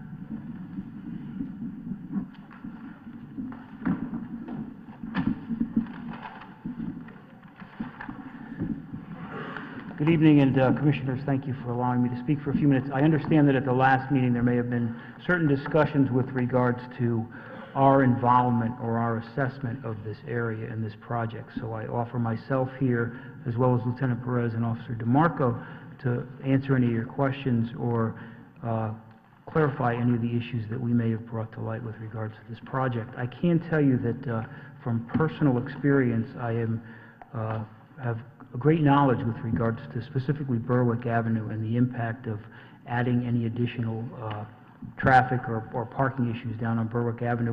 We've experienced over the last several years, dating back to 2006, major issues in that area because of its use of a combined commercial and residential area, and I focus mainly on the Brio Academy. If you recall, the Brio Academy was set up on Kings Highway at Berwick Avenue, and that academy generated a lot of traffic and a lot of parking issues. And we've been dealing with the neighbors, I believe, since probably 2006 with regards to the parking and safety issues that academy created. And it concerns us. It concerns us at that time, and it certainly concerns us now with the addition of 33 additional units down in the lower end of Berwick and Fairchild Avenue. We've dealt with issues of parking, unsafe backing in the area, driveways being blocked, the inability of emergency vehicles to get down there because of the volume of parking at that upper end of Berwick and Kings Highway. Now, you would know better than I whether or not that piece of property, although the Brio Academy does not reside there now, whether or not that still could exist and create problems in and of itself, which we could certainly have another topic on that. But our experiences, and not speculation, it's from experience, is that the volume of putting more vehicles in that area, parking issues, traffic issues, emergency and public safety access to this area has been difficult with that upper end problems of the Brio Academy. So I bring that to highlight out. I also would bring to light the fact of the discussion about the accidents. Now, I was not at the last meeting, and I don't know the specific discussions, but I will refer to some of the discussions that took place this evening.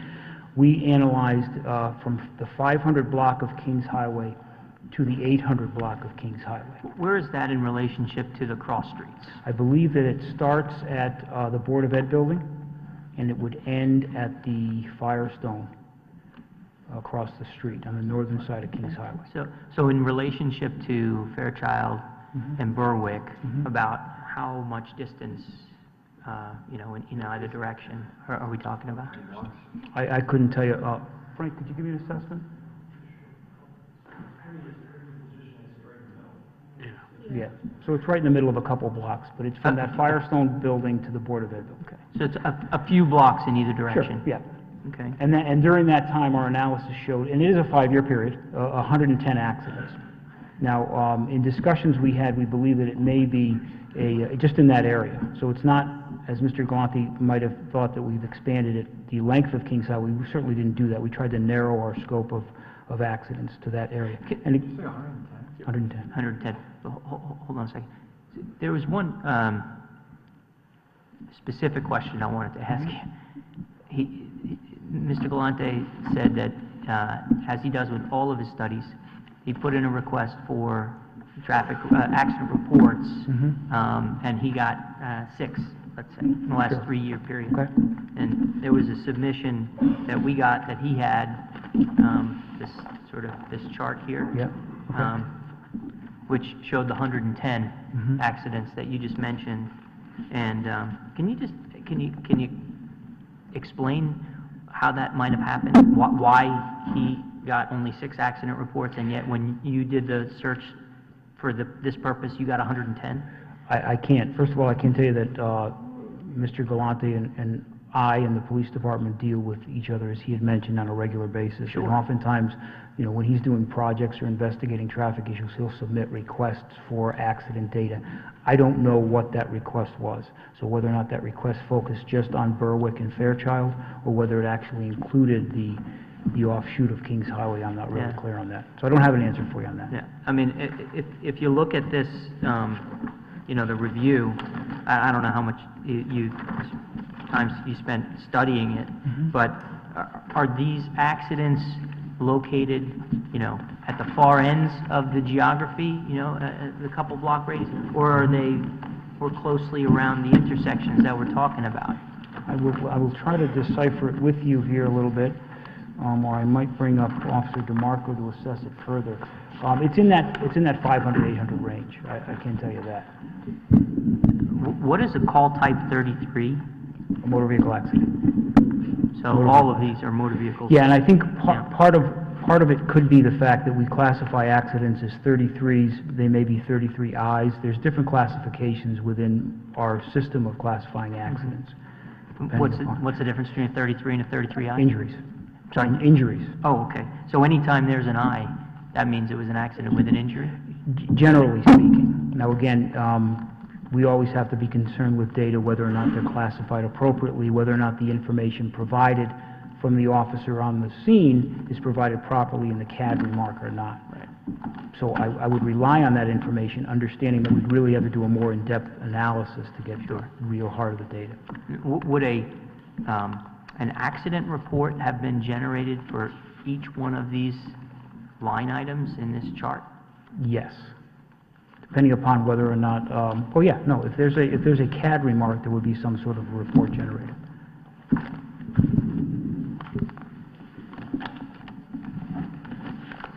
Can I ask a quick question? Yeah. Commissioner Calabrese.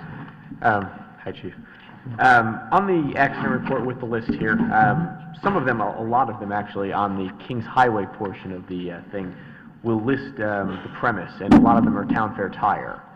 Does that actually mean that the accident happened there, or could it have happened on Kings Highway and they pulled into there, and that's kind of where they're waiting for the police to arrive to assess it? Yeah, it could very well be that. I don't have it broken down to find out whether some of these were on private property or not, but it could very well be classified as that's just the location of the accident.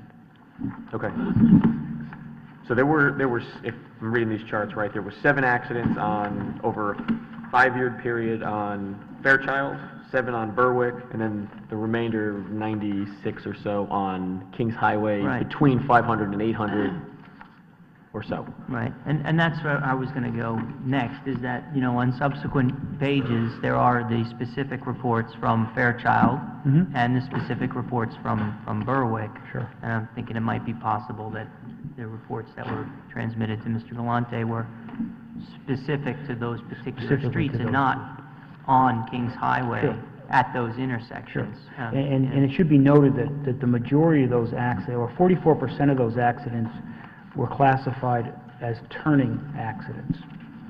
So whether or not they were coming out of intersections, crossing over from Kings Highway onto one of these side streets, whether they were coming out of private property, they were classified as, roughly 44% of them were classified as turning accidents. So that's referenced in the pie charts? That's referenced in the pie chart, yes.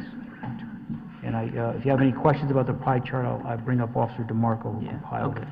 Well, before we do that, I think we have maybe a couple more questions for you. Okay? Commissioner Barrett. Yeah, I'm not sure, Chief McNamara, if this is for you or Officer Marco, but just reading his letter, he said, I, along with the traffic safety unit. Could you describe the traffic safety unit, who works in it, how they function? Sure. Our number one concern and complaint in town remains traffic safety. That's the number one concern that cuts through all else. So we have a traffic safety unit comprised of a sergeant, a Sergeant Calamaris, who works under Lieutenant Perez, and then we have 4 traffic safety officers. And their main role is traffic enforcement, traffic education, and to some degree to work on traffic engineering. We support the engineering department, and at times we'll go to zone code enforcement meetings to kind of provide input with regards to some of our concerns on that. So that's the Officer DeMarco report is generated as a result of his involvement in that unit. Okay. And he works in that unit? He does, yes. Okay. With Sergeant Perez as well? Lieutenant Perez, Sergeant Calamaris, and then 3 other officers. Okay. Thank you, Chief McNamara. Commissioner Leslie. You, speaking of the academy on Berwick, you had problems with parking? Sure. And the academy's not there now, right? The Academy, Brio Academy is closed. Now, what we're seeing here in this proposal is there's no visitor parking proposed on the premises, so we're assuming that it's going to wind up on the streets, whether it be Fairchild or whether it be on Berwick. Has the police department, or do we know of the fire department, tried getting any equipment down that street? We did. You know, first of all, that remains a challenging area. As you know, and I know that it was mentioned that there may be some flood mitigation as a result of the structure, but, you know, keep in mind that that area is prone to flooding. We unfortunately had a tragic death as a result of some flooding issues that were down there. And that is one of the areas that, as an emergency management team, that we focus on and we look at whenever these storms are incoming. That is one of those areas that we look at whether or not we would, depending upon the circumstances of the storm, whether or not that's an area that we want to start looking at evacuating based on the past history. And again, not speculation, that's just the facts of what we do based upon the flooding that has occurred there in the past. So that's the one concern. Those streets are very tight streets, and the experiences with the Brio Academy are that it's very difficult once they expanded all that parking. And I use that as an example only because it's a real-life example that had occurred on the upper end of that street.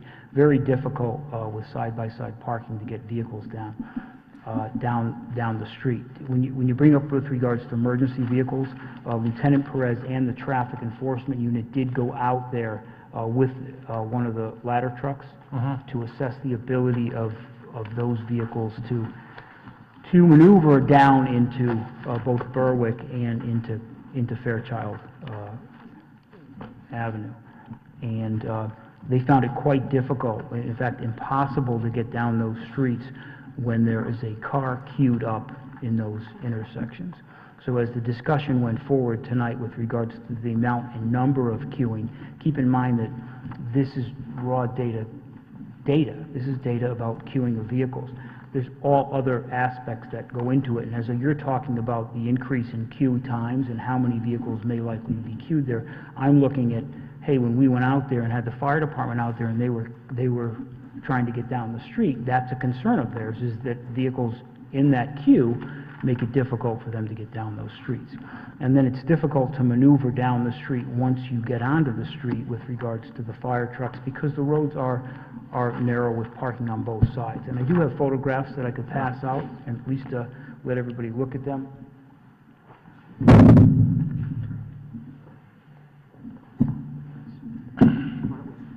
Intake first, copy to the applicant's attorney, and then pass them around. So do you see it as a hazard with a 54 unit at the end of Fairchild and a proposed 33 unit end of Berwick? It concerns me. It concerns me. The 54 unit concerns me. I mean, public safety concerns me. The demands that are going to be created down in that area concerns me. And now the addition of a 33 unit concerns me from a public safety perspective. And again, it's based upon the flooding issues that we've had down there in the past, based upon the problems that we've witnessed when we've added activity down into that area, albeit on the northern part of it, but still in that area, and based upon what we've experienced with regards to getting vehicles down there, certainly. So in your professional opinion, you would say that there would be a fire safety issue possibly in this site? I would refer that to the fire department with regards to the specifics. Yep. All I can tell you is based upon our research with the fire department, they found it difficult to get down those streets. And that difficulty would certainly delay any response of getting down there. I think to that point, I think Commissioner Barrett has a couple questions, rather than fire, about police and safety hazard. But before we get there, could you just take a moment and just, for the record, just give us a little bit snapshot of your background? I mean, you introduced yourself as Chief McNamara, but, you know, full name, what's your position, how long have you been doing it? Just a brief snapshot. I've been with the organization, with the Fairfield Police Department, for a little over 26 years now. All officers, when they come on the department, spend their initial time within the patrol division. So I spent years in the patrol division, conducting patrol functions, responding to emergency calls and what have you. Spent some time in the Detective Bureau conducting investigations, both short-term investigations as well as long-term investigations, to include homicide investigations and other major investigations. Spent a stint of investigating the Detective Bureau for a period of time and supervising the Detective Bureau. Then I transferred and was the lieutenant in charge of what now is our traffic unit. When was that? What year? 2001, I believe. I was promoted to the rank of lieutenant. And in that lieutenant role, I oversaw what at the time was really our traffic unit and our accident unit. So they would take into account the engineering, the enforcement, and the education. In my time in patrol, I was also a certified accident investigator. To be a certified accident investigator, there's 3 levels of training. I attended 2 of the 3 levels of training in accident investigations. The third one involves a lot more detail in math and deals more with the fatal accidents and how to determine a lot of the fatal accidents. I didn't do that because I was transferred to the Detective Bureau. Spent about 3 years supervising that special services unit to include the traffic accident investigators. Spent time in training, internal affairs, as the deputy chief overseeing all field services, and now as the chief overseeing the entire department.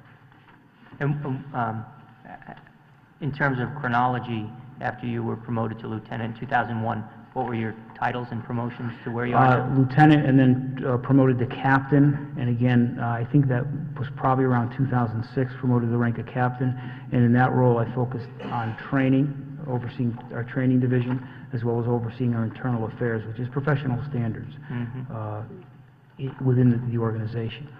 From that, I was promoted to the deputy chief of the organization, and then within almost about 4 years now, I've been chief of the department. So you were promoted to chief in about 2010? I believe around 2010, July of And you- 2010, so we're coming up on 4 years this July. And you've been the chief ever since then? Yes. Over the entire Fairfield Police Department? Yes, yes. Terrific, thank you. So, Commissioner Barrett, you? Yeah, I'm not going to try to take you through too many numbers, Chief Mackey, but you had the benefit of being here and hearing Mr. Galante's testimony, Yes. some of the many questions. So we have an existing situation which you've characterized as you have some practical experience with just the existing, residential, commercial, mix down there and the academy which you cited. So to that, we're adding 54 units. Those are, I believe they're all studio. I think there's 42 studio and 12 one-bedroom units. That's being added. And there's some site generation traffic taken into account by the applicant of about 48 trips in the afternoon peak hour, exiting, entering. And then there's about 25 trips from these 33 units. So, my question is, again, maybe, I don't know if Officer DeMarco needs to speak, but in terms of looking at the report, he said that there could be a potential problem of emergency access and safety. I want to say, if you, based upon reviewing these numbers, these reports, see that also, and my second question is, these 33 units, these are two-bedroom units, not studio, sure. a one-bedroom, and the applicant is proposing to provide only 41 parking spaces. Do you see on-street parking as a problem on that street as well? Yeah, I think, I personally do, because I think that what we'll find is that people will oftentimes bring more than one vehicle or have more than one vehicle these days. So the likelihood of increased parking issues now on the lower end of Berwick and Fairchild is certainly a concern of ours. I think what you have to understand from the public safety perspective, we don't just look at the numbers. We don't look at, it's going to generate 7 seconds more for somebody to get out. What we look at is that 7 seconds going to cause somebody to make a poor judgment and a poor decision to rush out into the street? I can't answer that, but we do know that people oftentimes with traffic do get frustrated, and even when we start talking about seconds, people are going to start going into areas and pulling out into areas and making poor judgments. That's one of the concerns. The other concern is we focus on life's activities. So what we start looking at is this going to cause delivery trucks to back down the street that can't turn around, that are going to have to back out of the street? I don't know that, but in a normal daily lives, all of our lives, that's life, and that's what is likely occurs in neighborhoods. And I'm telling you, from that neighborhood, it's difficult to function in that area as it exists now, and it was even more difficult when we had that increase of activity with regards to the Brio Academy. And that was, keep in mind, day and I believe some evening classes. It wasn't a 24-hour existence, a new existence. So there was some downtime to that, which we probably won't see with regards to this new unit. Yeah, I think that the nub of it is, in your professional opinion, do you believe that the addition of this 33-unit proposal would create a safety hazard? Will it create situations that will be harmful to public safety? I think that area of town is difficult to maneuver now. And I think adding those units will certainly make it more difficult. And our experience with regards to the flooding down there is another concern of ours. We have flooding issues down there. There's issues of public safety with regards to flooding. And now we're putting 33 more units down there that will have to address flooding issues down there. I mean, the applicant, for its part, has submitted engineering reports that suggest that flooding issues will be mitigated based upon new plans for that. I'm really focused on the traffic, the cars, the turning. You submitted photographs here showing attempts by emergency vehicles to enter. I think it's Fairchild. Fairchild and Berwick, actually. Fairchild and Berwick. Yep. Do you think those photographs show problems for the emergency vehicles to enter the street? Absolutely. As it exists right now, it's a problematic for the fire apparatus to get down there. And so, looking at traffic and public safety issues that you have now, do you believe that adding, well, first, take into account an additional 54-unit construction that's going to go in, and then adding to that this 33-unit proposal, do you think this 33-unit proposal will pose a substantial risk of public safety issues? I think that, yes, I do. I think that I have concern with regards to the 54 unit that is already in progress of being built, and then adding 33 more units to that area certainly will impact public safety. Matt, can I, 2 questions? Yes. Commissioner Kennelly. Thanks, Chief. 2 questions for you.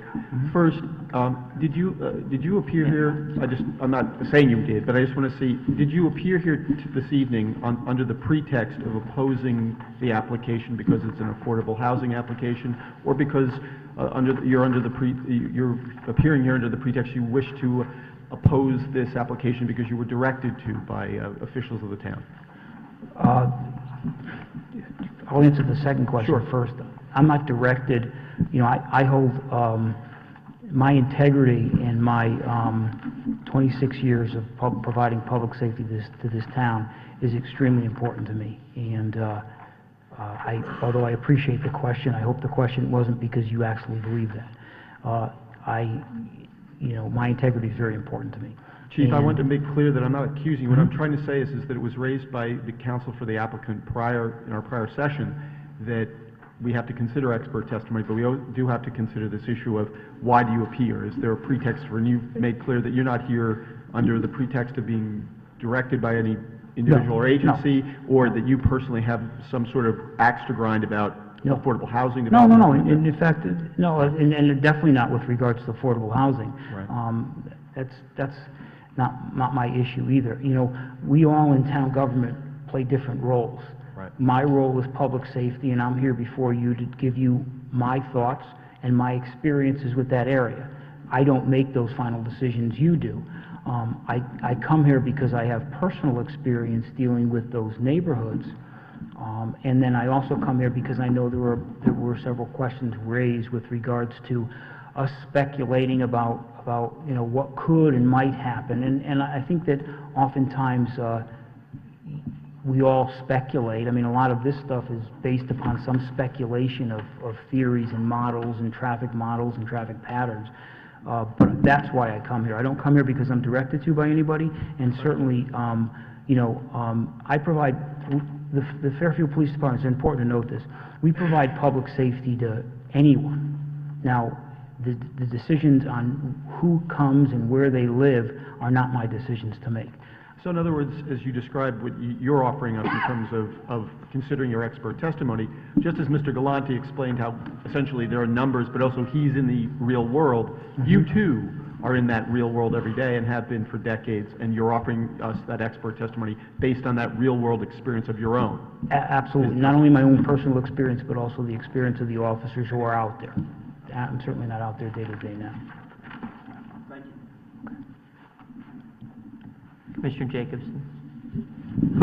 Basically, my questions have been asked. I did drive down there twice in the past week, and I think even with the other construction that's going on, the parking was atrocious. I mean, I couldn't turn my car around, let alone, I think if anything, no development should be started until the other one is finished. I mean, it's just terrible. I mean, the parking is horrendous. Some of the concerns I have, if you go down the street, there's very little sidewalks. What we found with the increase in on-street parking with the Brio Academy was people couldn't get out of their driveways. So people can't back out of their driveways. There's people walking the streets. There are no sidewalks. Those are the kind of public safety issues. It's not only the fact that we have concerns from an example of the fire truck getting down the street in time. There's those other concerns of public safety, people walking in the street, traffic backing up, trucks that may or may not be able to turn around, have to back up down the street. As you can see, if a fire truck's going down the street, nobody can come back the other way.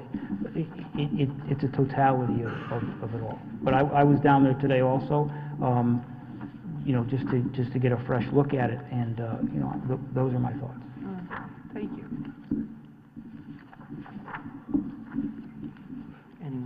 I just had a couple more to follow up on Commissioner Kennelly's comments, because I think he touched upon a pretty significant aspect of your testimony, which is, you know, based upon your experience and personal observations, being the chief and having been lieutenant and head of the public traffic safety unit, and all of your experience, you know, in town and in this area specifically. You know, this application is a little bit different from the usual application that comes before us, in the sense that there's a state statute that governs what our determination has to be. And the reason that the traffic study from Mr. Galante has been put before us is because the applicant contends that this proposal is not going to have a substantial impact on the traffic conditions on those streets and at those intersections. I think his last testimony before he sat down, direct question from Attorney Leclerc, was whether he thought once the 54 unit goes in and this present proposal for 33 units goes in, whether he thought, in his opinion, those intersections would be safe, right, would continue to be safe, all right? And in this application, we have to weigh not just whether the street can take on additional traffic, but whether the proposed construction is going to rise to the level of a substantial risk to public health and safety, all right? And so based upon all of your experience and all the data that you looked at and all of the charts and the information that your department, you know, submitted to us, do you have an opinion as to whether the 33 unit proposal that's here before us, if it's built, will pose a substantial risk to public health and safety?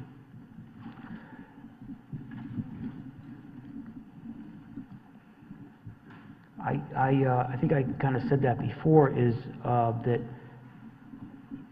my concern is that the 54 unit being built and now the 33 unit is going to create a significant impact and impact public safety in that area. It's going to impact our response to that area. It's going to impact the way we look at this area during hurricanes and during storms. It's going to certainly impact it that we're putting more people into an area that we're already concerned about evacuating during problem areas. So, you know, I have a concern for the safety of the area based upon adding this additional information to it. Do you think that there will be more accidents? Oh, I certainly think there'll be more accidents. Absolutely. Absolutely. That, you know, No question in your mind? Well, I mean, you again, this is just from experience, and I think we all have some of that same experience. You add seconds to a queue when you're waiting to get onto Kings Highway, and you're going to make poorer decisions because you've been waiting longer. You're going to hit the gas quicker thinking you have more time to cross those 4 lanes if you're going to take a left out of Berwick or you're going to take a left out of Fairchild. So that, yeah, I absolutely do believe that there would be an increase in accidents based upon the accidents we have there now, and that we're adding vehicles to that area. Do you think that that will also present a substantial risk that there will be an increase in accidents with injuries? You know, it's hard to tell. I believe that portion of Kings Highway is 35 miles per hour. If we start looking at the number of turning accidents that are generated from that, those accidents generally are more likely to produce injury based upon either the traditional T-bone or the semi-head-on collision as people try to make those turns. So those would be more likely to cause it, more injuries. But it's difficult to say whether or not those accidents, the likelihood of them being more serious, it's difficult to say that. Mm-hmm. And what about emergency vehicles?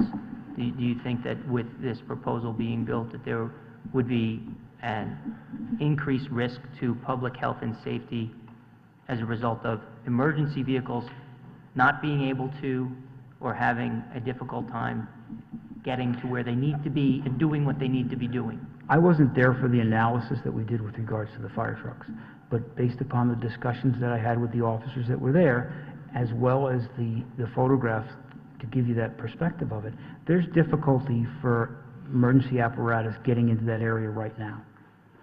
I can only imagine it to increase when you increase those vehicles, those 18 or 17 or whatever that number of trips are coming out of there. It certainly creates more traffic in the area for emergency vehicles to get down. And when there are vehicles parked in queue at that stop sign, can emergency vehicles turn down the No, street? they cannot.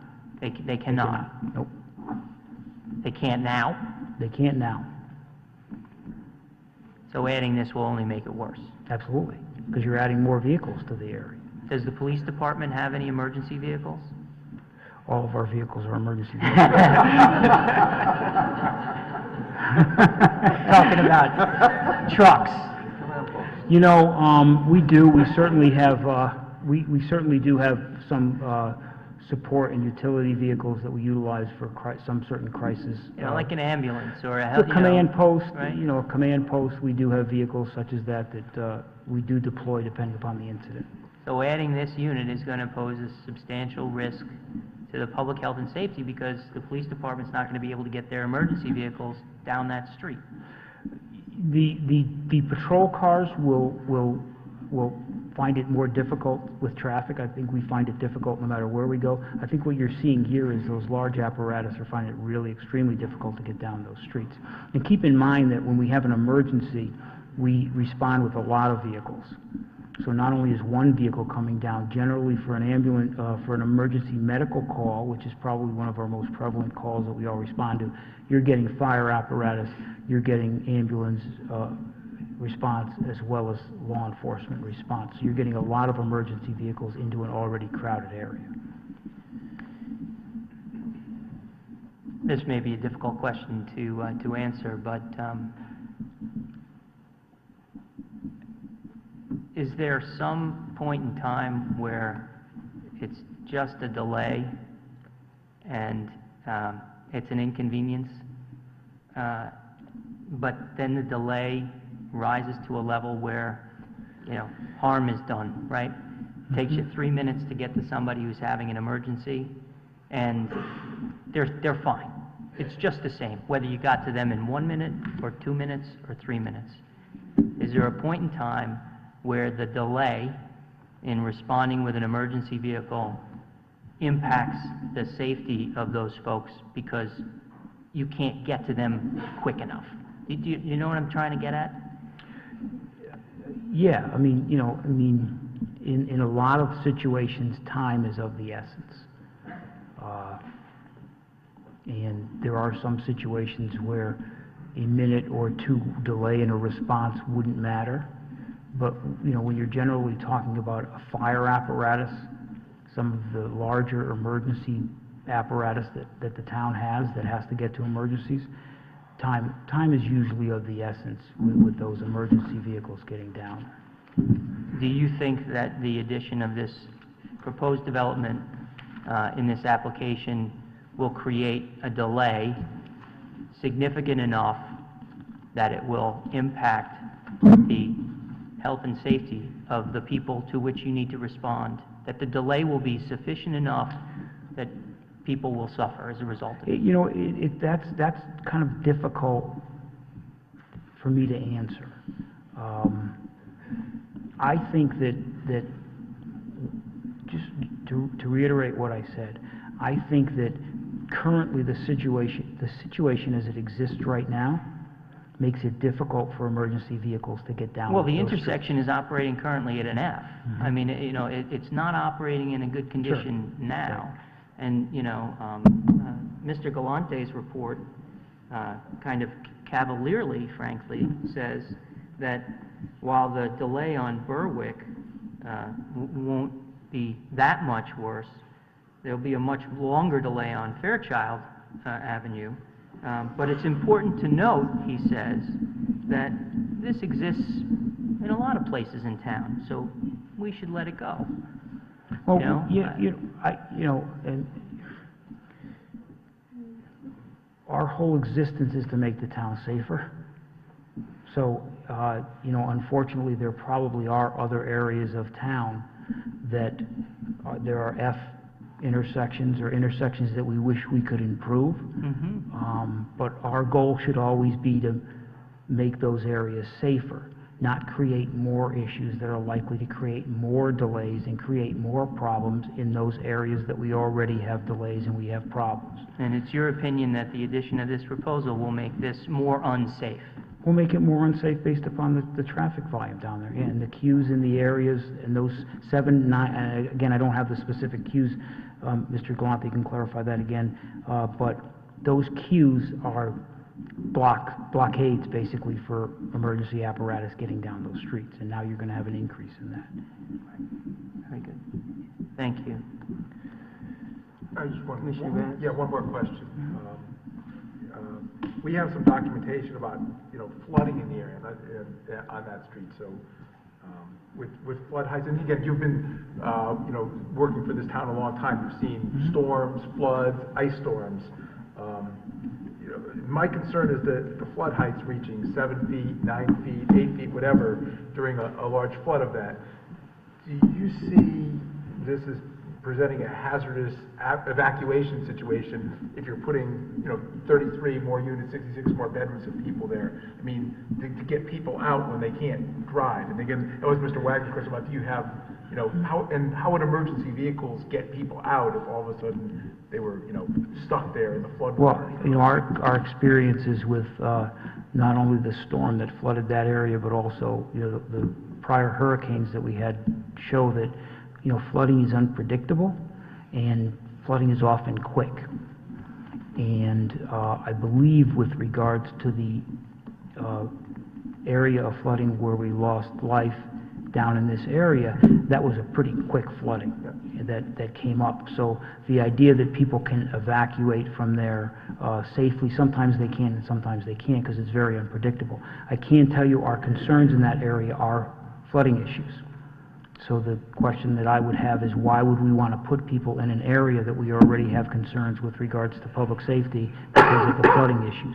Now, I can't speak to engineering and what may or may not happen to mitigate some of those flooding areas. All I can talk about is what our experiences are, and those experiences show that that is a problematic flooding area that has already cost life.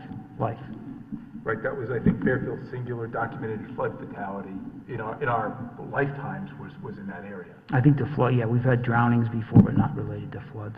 Right, you've had drownings, but related to actually somebody drowning in a flood. Right, sure. Was there. And,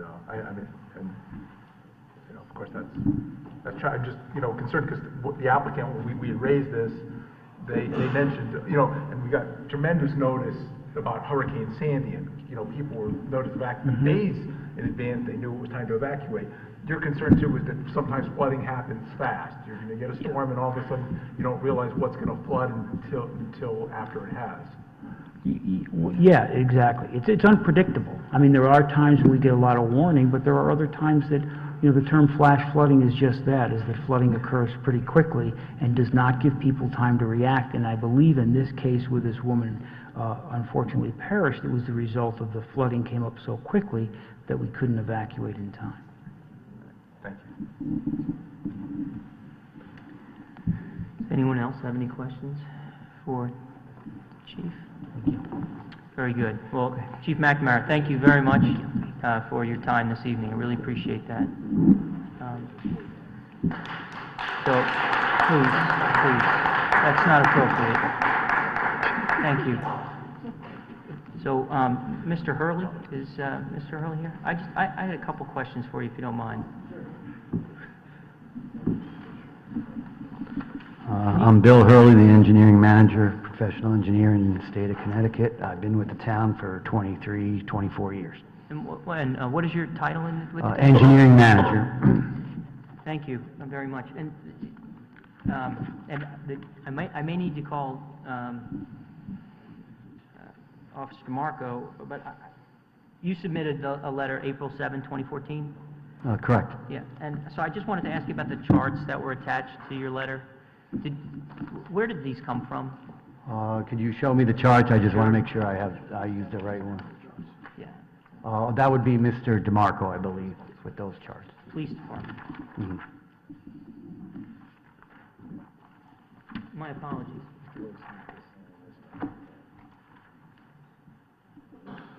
No, I was looking for DeMarco.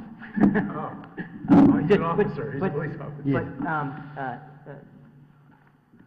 My apologies, I was trying to follow the line of the police, but since Mr. Hurley is now here, can you just give us a little brief background of, who you are and what you did? Like I said, I'm the engineering manager for the town of Fairfield. I've been that since the year 2000. I started with the town in 1990. I worked for a professional engineering consulting firm in 1985. Graduated Syracuse University. I know it rubs the wrong way with UConn, but you guys won the championship, so I can't say anything on that. And I have some traffic background that I am a member of the IT as well. So. Thanks. And, can you just summarize what, your... Yeah, well, the first thing I do want to emphasize is, as Mike has alluded to, a lot of the things that he did present are what you'd call engineering standard. He didn't, make up the stuff. It's typical of what's done in the engineering, traffic engineering field. But some of the things that make it a little bit different are that in the ITE studies, especially for the low-rise apartments or the low-rise apartments, for the lower volume units below 50, they only did one study. So that was one of the things that I was concerned with, and I also thought that there should be more of a local flavor. Being a national document, some of these units might be located in cities where there's mass transit and trains, and so, you could probably get away with only one car per family. But in general, just knowing so many people in Fairfield, most families are multi-car families. And so, to assume just one vehicle per unit, I think is a little understated. Let's see here. And an example, as the chief had even used before, the hair salon or whatever. Again, the ITE would say there's so many trip generations, but sometimes reality has it more and sometimes it is less. But when it is more, and in this case, if it were to be more than what they're proposing, it's only going to make matters worse than what was proposed in the study that Mike had done, Mr. Galante.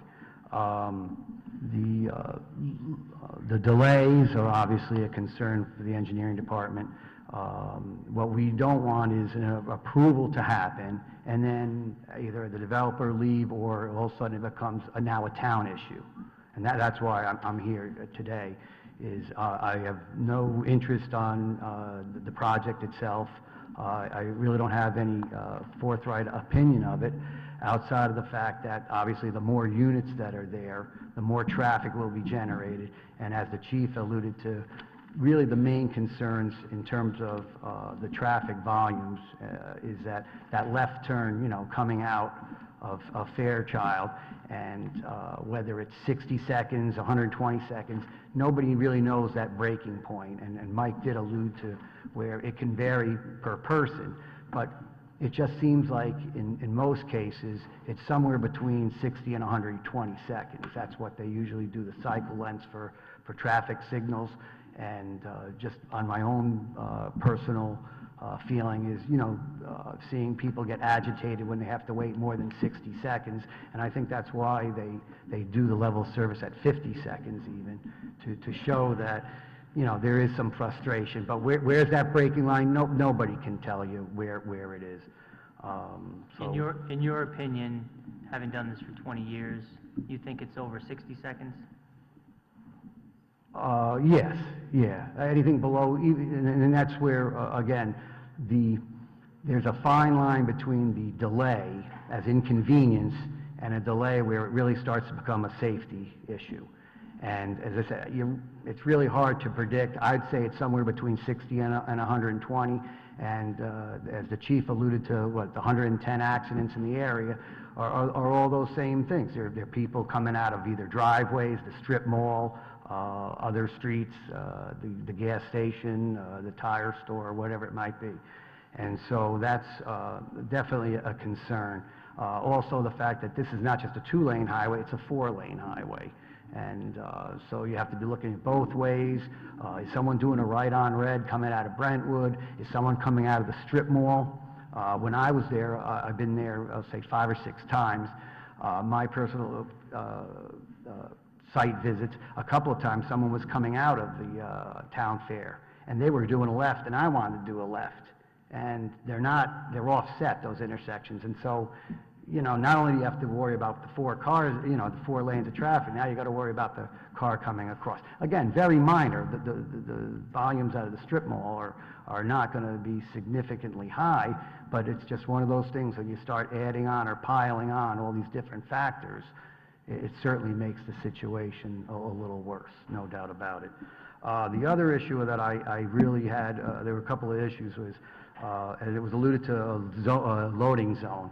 And maybe that was the wrong type of phrase to use, but obviously there's going to be people moving in and out of the units. I don't even know if they're condominium type where they're owner or if they're rental, but if they're rental... They're proposed to be rental units. Okay, so you're going to have constantly, people moving in and out. Well, when there's the U-Haul, the moving van, there's no room to park at all in the parking facility, and I'm not even sure of the height of the unit, the elevation. And so with no visitor parking, there's no areas for a moving van or a utility truck, U-Haul or whatever. Where are they going to park and unload and do that? And if they take up, say, 3 or 4 spots going, lateral, then that's 4 spots now that are going to be taken up, and where are they going to park? I did do... On that issue, so what you're saying is if someone comes with a U-Haul van or the cable company comes, or refrigerator repairman, or a Maytag man, there's no place for them to park there on the site. In my opinion, it's everything is so densified in that area. They've used up almost the entire lot just for the parking. They can't get any more parking. If they were to get a little bit more land somehow, then maybe this project would work. But right now, the way as it's proposed, I just don't see it. Where they had 41 parking spots for 33 bedroom units. I did my own quick analysis of some of the what I'd call similar type units or developments in town. Belvoir, the one section had 28 units and 37 spaces. Another section had 16 units and 23 spaces.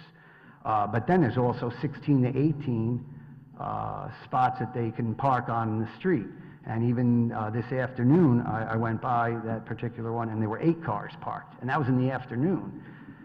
They also had 10 signs that say no visitor parking, violators will be towed. So to me, that represents that there's a parking problem, and they even have more spaces than what's being What's proposed. the location you're talking about? Belvoir, it's off of Katona Drive. Then Silliman rental units, there's 12 units, they had 17 spots, and again, 6 more were parked on the street. There was an area called the Pod, 15 units, they had 25 parking spots. Soundview condominium, 7 condos, 13 spaces. And then the biggest one that I looked at was Sunny Ridge and Colonial Gardens, and they had 124 units, and they have at least 154 parking spots, and then 16 that are on the street. And as the chief alluded to many a time, the police commission, and they have a traffic survey team, very similar to the safety team, but it involves the traffic commissioners, the police commissioners. I do go out there with them, and that is an area where when you have a development that has not enough parking, you tend to find that the police commission have to go out almost annually to solve various traffic issues. And that's why, that's another reason why I'm here, is if I can either prevent something or cut the number down, for instance, where it doesn't pose as much of a problem, well, then I've prevented problems in the future, and so that's why I'm here. So, let's see if there was anything else. I mean, that, for the most part, in the interest of time, and I know the public probably is eager to speak, I'm done. If there's any other questions, I'll gladly answer them. Okay, I think we do have a couple of questions. Oh. Okay. Commissioner Canale? Mr. Hurley, thank you for coming to see us. I appreciate it very much, you taking the time to come and see us. You did allude to it at the start of your remarks, but just so we are clear, you haven't appeared before us under the pretext of somehow seeking to block an affordable housing application because you have concerns about it being an affordable housing application? Oh, no, not at all. The type of development has no concern to me. And were you directed by any town official, et cetera, to do this because they wanted you under the pretext of blocking affordable housing to appear before us? Oh, to no, challenge the date? not at all. Okay, thanks very much. Commissioner Barron? Because I am just in receipt of your traffic comments and concerns, and you just touched upon a few. I just want to clarify. You say there the proposed development does not contain enough parking. You've cited some examples around town, which you're more familiar with than we are, because most of those were built a long time ago, and they wouldn't have been necessary under approval. Our regulations call for anywhere from, for these buildings and structures, dwellings, anywhere from 2 spaces for a family to up to 3. But in a design residence district, which this is, we can reduce it by up to 50%, but no less than 1.5 spaces per unit. So we're really not, according to our regulations that we have, 1.5 spaces per unit. You felt that 41 spaces for 33 units was not enough. Could you tell us, what led to that? Was it these other units? Is it the specific configuration of these spaces? The lack of visitor parking? Really a combination of all of that. The lack of visitor parking, the fact that the parking layout is tight because there's going to be columns and everything, but they do meet the zoning regulations, so you can't deny these parking spots that they did propose are official parking spots. So that part they did meet it. The other concerns, though, that I did have, and again, it alludes to, again, the same one of the problems that we had, I believe it's at Sunny Ridge and Colonial Gardens, is that they also have a cut-through that goes through. And that was one of the things that I'm kind of interested in, is that it would be a private, because the driveway, it connects to both streets, but it's really a private street, and would they prevent the public from using that? In other words, if I lived on Berwick, and for some reason I thought it was easier to go through there and go out, would I be prevented from doing that? And then the other issue would be the cul-de-sac Fairchild doesn't even have a cul-de-sac, and again, it's before everybody's time here, and it's a shame because, as you know, if you have the proper design, there's usually not a problem. For Berwick, the diameter is only 58. I mean, even our smallest temporary turnarounds are 80 feet. If this was, say, a subdivision, I think we would, or I could be wrong on it, but I believe zoning or engineering or somebody would request, I don't know if we can legally take it, but a sliver of land to increase the cul-de-sac. And so I don't know if that's possible here or not, where, if they were to, take it and make it a better designed cul-de-sac, maybe that alleviates some of the concerns that were brought up, but, I mean, it's just a thought. And the other thing is, these are 2-bedroom units, unlike the other development down there, which is all studios, or a few 1-bedroom. These are all 2 bedrooms. You state that 2-bedroom units will generate 2 drivers per unit. You could have a couple living there, you could have 2 different people living there, unrelated people. Right. That's one of those things where just common sense tells you that's what it would be. But again, on some of the books, they don't specifically say that. But it just, again, common sense of the and knowledge of the area says that certainly is a possibility. And again, since we don't know who they're going to rent for, I don't know who they're targeting. I don't know if it's small families. I don't know if it's young couples. There was even talk of, even just from units, rental units down by Fairfield Beach. Obviously, those densities are a lot more because people have roommates and stuff like that. So we just don't know. I mean, if it's a family of 4 with a 6- and an 8-year-old, then maybe it is only going to be 1 or 2. But if it's 4 college students, then that's going to be 4, you know. You're evaluating based on just being a 2-bedroom unit, we don't, you know, there's no way to know who's living there. Yeah, for that comment, that's what it was.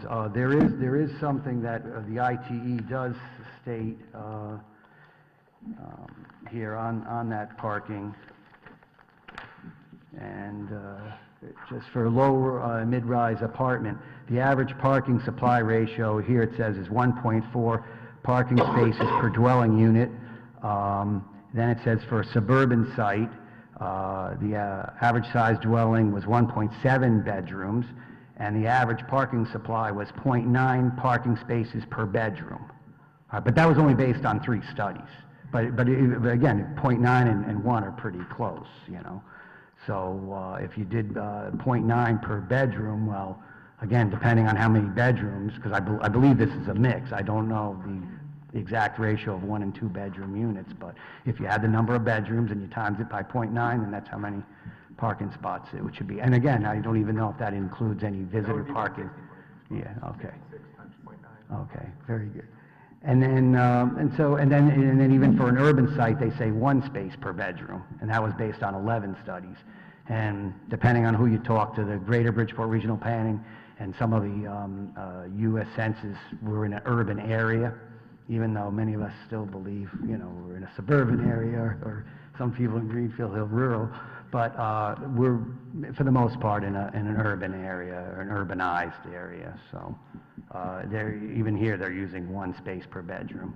Would you consider this location in an urban area or a suburban area? Well, no, as I said, Fairfield, again, Not as a general proposition, because obviously, as you just mentioned, Greenfield Hill has some even rural aspects to it. This particular site on Fairchild and Berwick, would you consider, in your professional opinion, that to be an urban or a suburban area? Probably leaning more a little bit towards the urban. I mean, we're not quite a city, and as I mentioned before, there's no exact bus stop right there, and you're not that close to the train station. If this was the old Rolock property, Stone Ridge, I think is the name of it, you know, then it'd be a different story because you're so close to the train station, and you know, and you could probably have less parking. I just have one more question, Bob. Please. Is that the other quote, I just, it is something that we've cited or we've asked about, I just want you to comment on it, that driver impatience and frustration is more likely to cause an increase in accidents, and then later on you cite, there's not a threshold for delay exceeding tolerance level, but with the higher likelihood of risk-taking, but over 3 minutes seems excessive.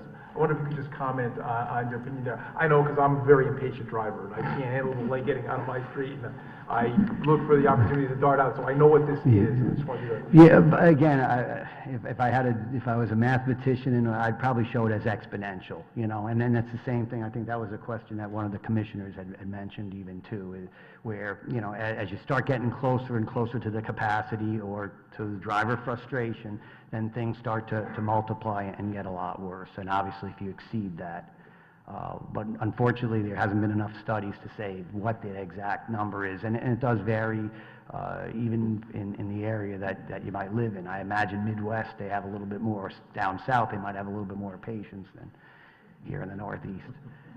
Yeah, last week I asked Mr. Galante, because again, he's been doing traffic studies, and you've been working with him for a long time. Yeah. And if we'd ever had an over 3-minute delay, and he couldn't recall what he found, so I said, you know, if this is the largest delay we've seen, it could lead to the largest amount of risk-taking. Definitely, yeah.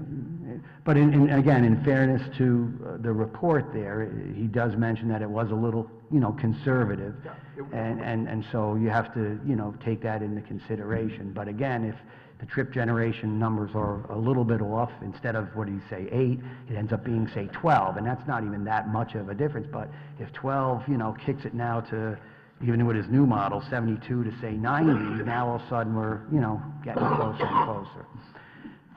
The other thing that, and again, it's nothing that the developer can do or whatever. As you know, both Berwick and Fairchild they're not at 90-degree angles. They're kind of skewed at like 120 or something. So even a regular car coming around, it's a tight squeeze there. And that's another thing, though, that I'm concerned about, is that usually, if you have the room per se, you can add a lane. And certainly, I think we'd all agree, if there was 2 lanes going out, one left and one right, you know, that would make it. If there was a way somehow they could connect this development to Brentwood, where now you have a traffic light, I mean, that would be a huge difference, you know. So, but these things, with this situation, you can't have it. It's 2 dead-end roads, and so that's why the concern is that if the numbers are a little bit off, or if the situation is a little worse than what's predicted, we're stuck with this, and not just for 5, you know, as the volumes are going to get worse and worse, and as more and more development, you know, even though we know they're not required, and if I was a developer, I wouldn't do it, where you only look at a 3-year window, but being with the town, we have to look a little bit longer than that, so, okay. Thank you. Any other questions for Mr. Hurley? Thank you, Mr. Hurley, very much. I know we're running later than I thought for this, but I really, is Officer Perez, see? He was here. See here?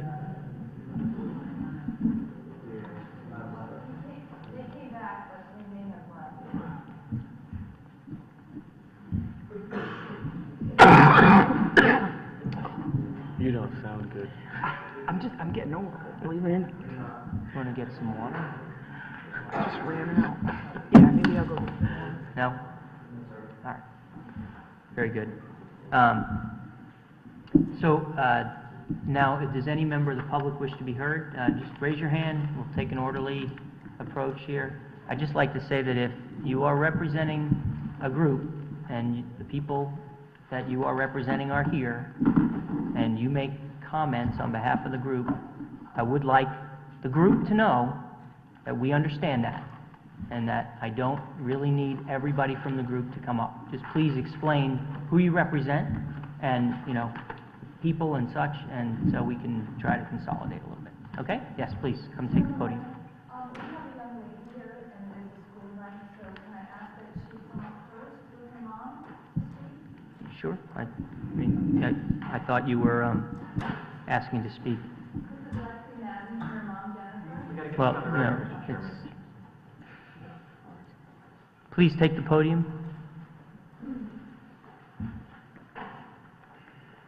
Hi, thank you. Hi. Just state your name and address for the record, if you don't mind. I'm Lexi Madden, and I live on 173 Fairchild Avenue. And how old are you? I'm 11. So I go to Fairfield Woods Middle School, and I'm in 7th grade. I'm pretty concerned about all the construction that's going on at the end of Fairchild. My mom has told me that they're trying to build an additional 34 apartments across from the 54 apartments that they've already built, and this will harm the community like a lot. So there's like 100 more people are probably going to be moving into our street, and there probably won't be like enough room for all of the cars that they'll bring in the parking lot that they'll have, and like they'll have to park on the sides of the road, which can like block off. And when I'm walking down the street, I have to walk like in the middle of the street basically, because there's not enough sidewalks on the sides of the road. And like in the morning there's like a huge garbage truck that comes down, so I have to like wait on the side of the road for it to go past. Like we also used to play in the streets a lot, but my mom doesn't let us anymore, like my family, because like of all of the cars. And on the way to my bus stop also, I have to like walk through different yards a lot of the time, and yeah. Okay, thanks. Thank you very much. Okay, and my name's Jennifer Sonneville, and I live at 173 Fairchild Avenue, and I'm a single mom. I have 3 children, ages, my son Grant, who is 14, Lexi, 11, and Katerina, who is 7. I brought some pictures, and If you could hand them over here, if you don't mind. okay. Okay. And this proposed development, which has 33 units with 2 bedrooms on each, has great concerns to us. We are about 2 homes away from this proposed site, and some of the concerns are evacuations due to the flooding, snow removal. I have pictures of how heavy the snow gets and how narrow our road is. The access of emergency vehicles, the traffic which will be generated, the stability of the grounds, the sewage problems that might happen, access of garbage trucks on property, garbage disposal, loss of value of our properties, and the impact of the character of the area, maintenance to the buildings, the proposed building, and of course car parking and in this area. I will cover a few points because of time, and I just want to make sure that you know that this is very important to us, to the families on our street that weren't able to be here, because it will impact us for a very long time. A lot of our neighbors are rental, they rent, but they're very concerned. They've lived there for many years, 10 years or more. The land that they are proposing to build on is actually, it's a very small partial, it's about less than half an acre, and because of the flooding issues that have happened in the past, we have a lot of concern. Our floods have nothing to do with the hurricanes. Our floods may happen at any time when there are heavy rains and high tides, and this happens rather quickly without any warning. And the residents of Fairchild and Berwick Avenue have seen the floodwaters as much as 8 feet, and the cars that will be in these areas will be at the far end of the street, so we're kind of afraid that there might be a lot of injuries, risking the lives of a lot of elderly people who will be at the residence at the newer building, which is currently under construction. We are also concerned about the fact that my children and a lot of the children do play on the street, and as Lexi said, with the construction, the trucks that are coming by, the vans, all of the cars that are coming in and out to view this new property because they want to see how it looks, if they're going to be living there or not. We haven't had the opportunity to play in the street anymore or ride our bikes. You know, we basically have to run into our houses, close our door, make sure that our pets are safe, and, you know, it's going to add now to a lot of stress on the family because, you know, we can't get out and walk around like we used to. We used to have a group of turkeys, Lexi didn't want to mention, that would come by around this time every year, and we haven't seen them yet this year because I believe they're very nervous about what's going on as well. So it's impacted a lot of the animals that we see. We also see deer. We haven't seen any deer lately. So very upset about that. Some of the other things that we're concerned about, of course, there's overcrowding in the neighborhood. We have several companies on Fairchild that bring many cars. You've mentioned already Mancuso's restaurant, Allstate Insurance, the trucking company, auto body shop, the motorcycle shop. There's businesses at the end, home improvement. There's 3 other businesses that, you know, so many that I can't even remember, but the fact is that you are adding these 54 apartment units with senior citizens that will also need to have a lot of services. They will need senior services, transportation services that will be coming and going in and out to transport the seniors back and forth wherever they need to go. In addition to that, they'll need aides, nurses, for medical treatment or for meals. And if they are driving, they might be a little bit, nervous about such a lot of volume on such a small street. It's very hazardous during snowstorms, the road. So as Lexi said, walking down the street, well, she did not mention that part, when she does not walk down the street, and I don't allow my kids to walk down the street because it's too dangerous with the heavy snowstorms. So I drive my children, because I'm at the far end of the road, I drive 3 times up and down the street so that they can avoid all the snow, and the vehicles that are all over the street, which is, very tiresome after doing that for a full week for a single mom. So I just wanted to say that the police department has made it very clear that it's a very hazardous situation to our safety, and it risks, the children's are putting themselves at risk. There's over 40 children living on this one street, not to mention the children on Berwick. There is also a child that needs a bus because he's a special needs child, and that little minibus needs to make his way down the street to the halfway down the block and then turn around every day. To make this trip twice a day is very difficult for that little minibus, especially when you have all these cars, garbage vehicles.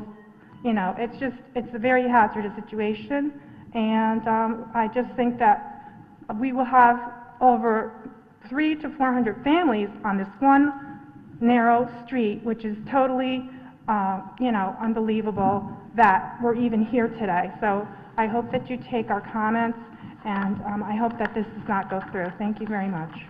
Thank you very much. Are there any other members of the public who wish to be heard? Please.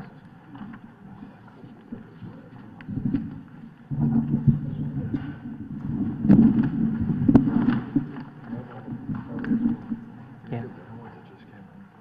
Yeah. Just pass those around, new ones, if you don't mind. Okay, good. Thank you. Well played, Mr. Wen. Well played.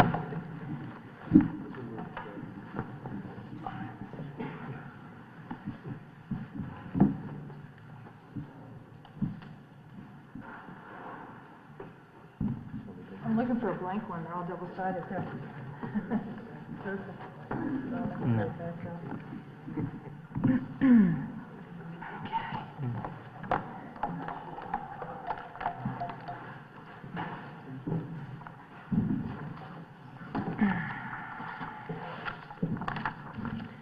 If you could just state your name and address for Yes, the my record. name is Lauren O'Brien. I live on 104 Edison Avenue.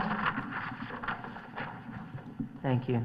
And I only ask because it appears like you represent I do, and a number of I'm just people. trying to get myself in order here, so Okay. forgive me.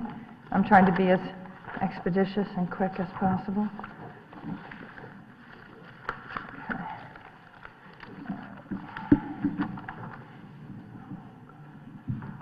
Second.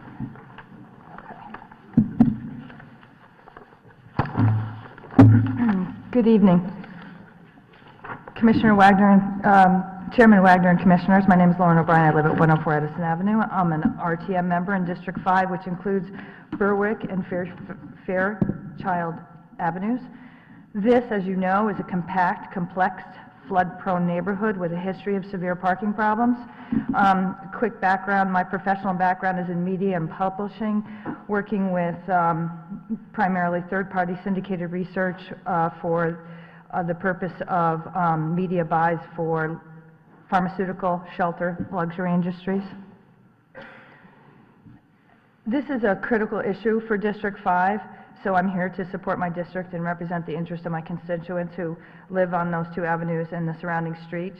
This will adversely affect public health and safety for not only the residents, but EMS, fire, and police, as we've heard earlier. It's just simply too much house, too much residents, too much cars for one property.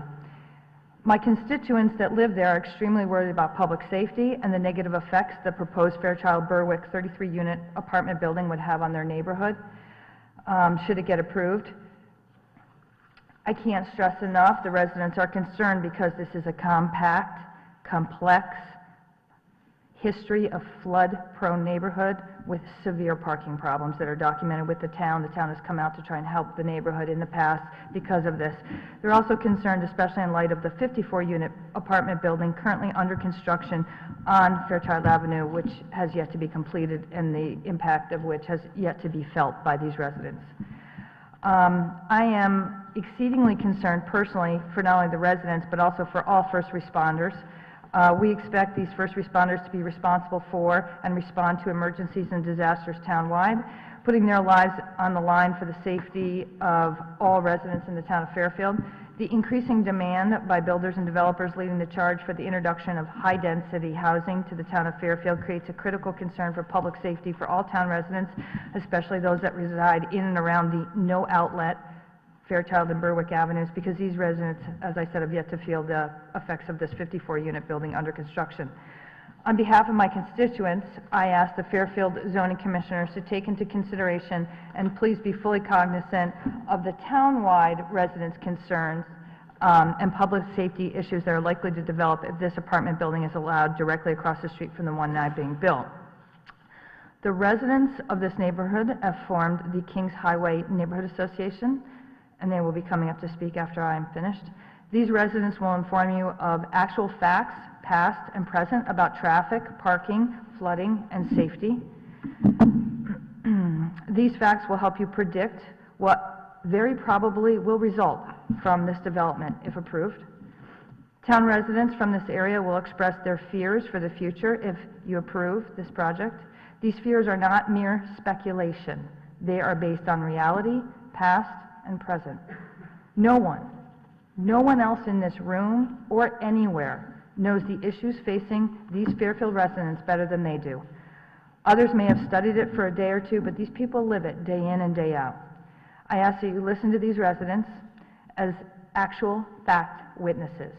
Use the facts they relate as a basis for your determination that to approve this development would create a serious threat to public safety, not just to present and future residents, but to our first responders. I'm very concerned that the information presented to the Fairfield, presented by Fairfield department heads and commissioners be correct, accurate, and not misrepresented to town officials. So I'm glad that we had some clarification earlier this evening following the meeting on the 8th. I did a little investigating on my own. The Fairfield Police Department has provided me at my request with a summary of incidents and accidents in the 5 to 6 Street area encompassing Berwick and Fairchild. And in 2012, in Area 1, which is Berwick, Brentwood, Carthage, Fairchild, Haley, Hibiscus, and Kings Highways numbers 523 to 949, there were 48 motor vehicle accidents. 78 tickets were written, resulting from 99 traffic stops. 110 motor vehicle accidents happened from 2009 to 2014 between number 500 and 800 on Kings Highway. So just take that in. 110 in a 5-year period on Kings Highway. 110.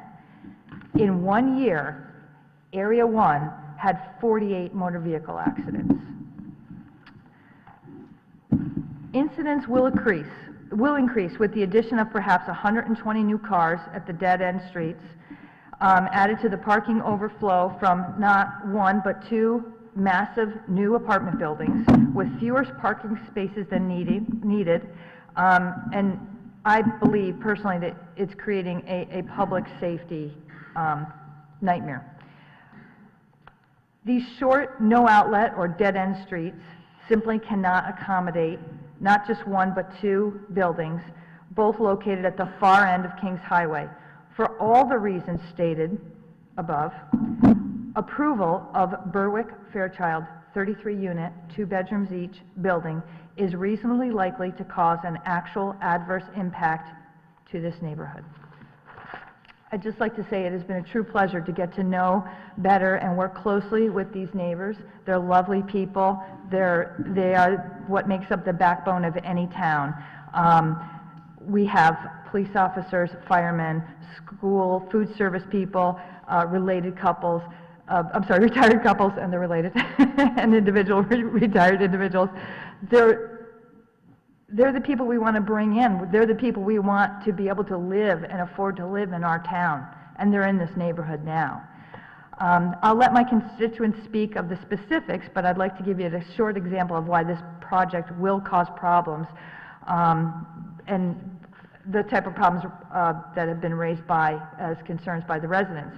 I live on Edison Avenue. Parking on Edison Avenue is very similar to Berwick and Fairchild. It's problematic with too few parking spaces and for far too many cars at different times. I personally experienced what happens when you call 911 and there is no room for fire trucks, police cars, and ambulances. The sheer fear when the EMS cannot get to your home for a 5-year-old experiencing chest pains who had surgery, heart surgery 2 years prior, because despite the fact that fire truck sirens are going non-stop while holding down the air horn continuously, a driver chose to ride the brake looking for a parking space that did not exist.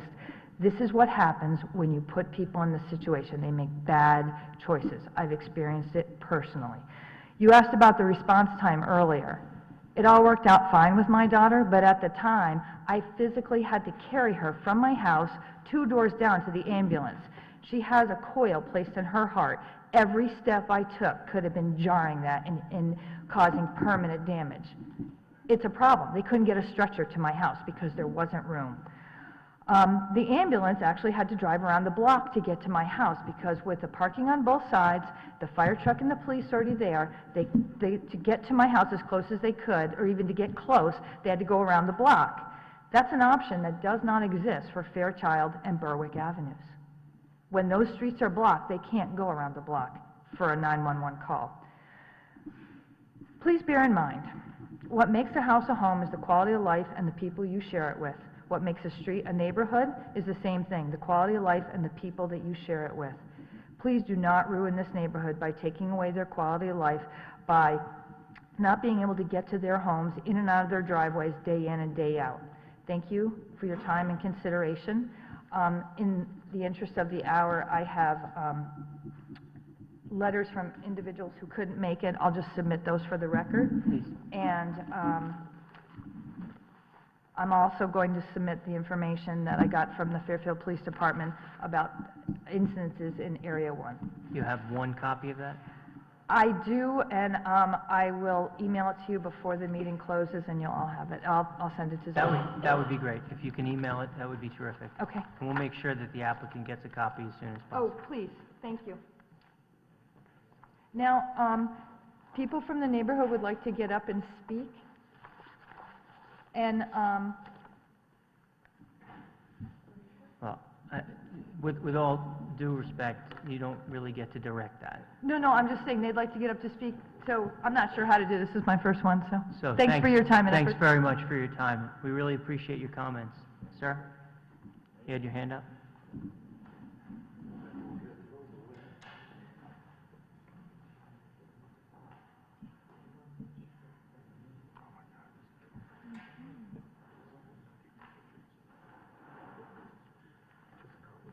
My name's Tom Benedetto. I live on 204 Berwick.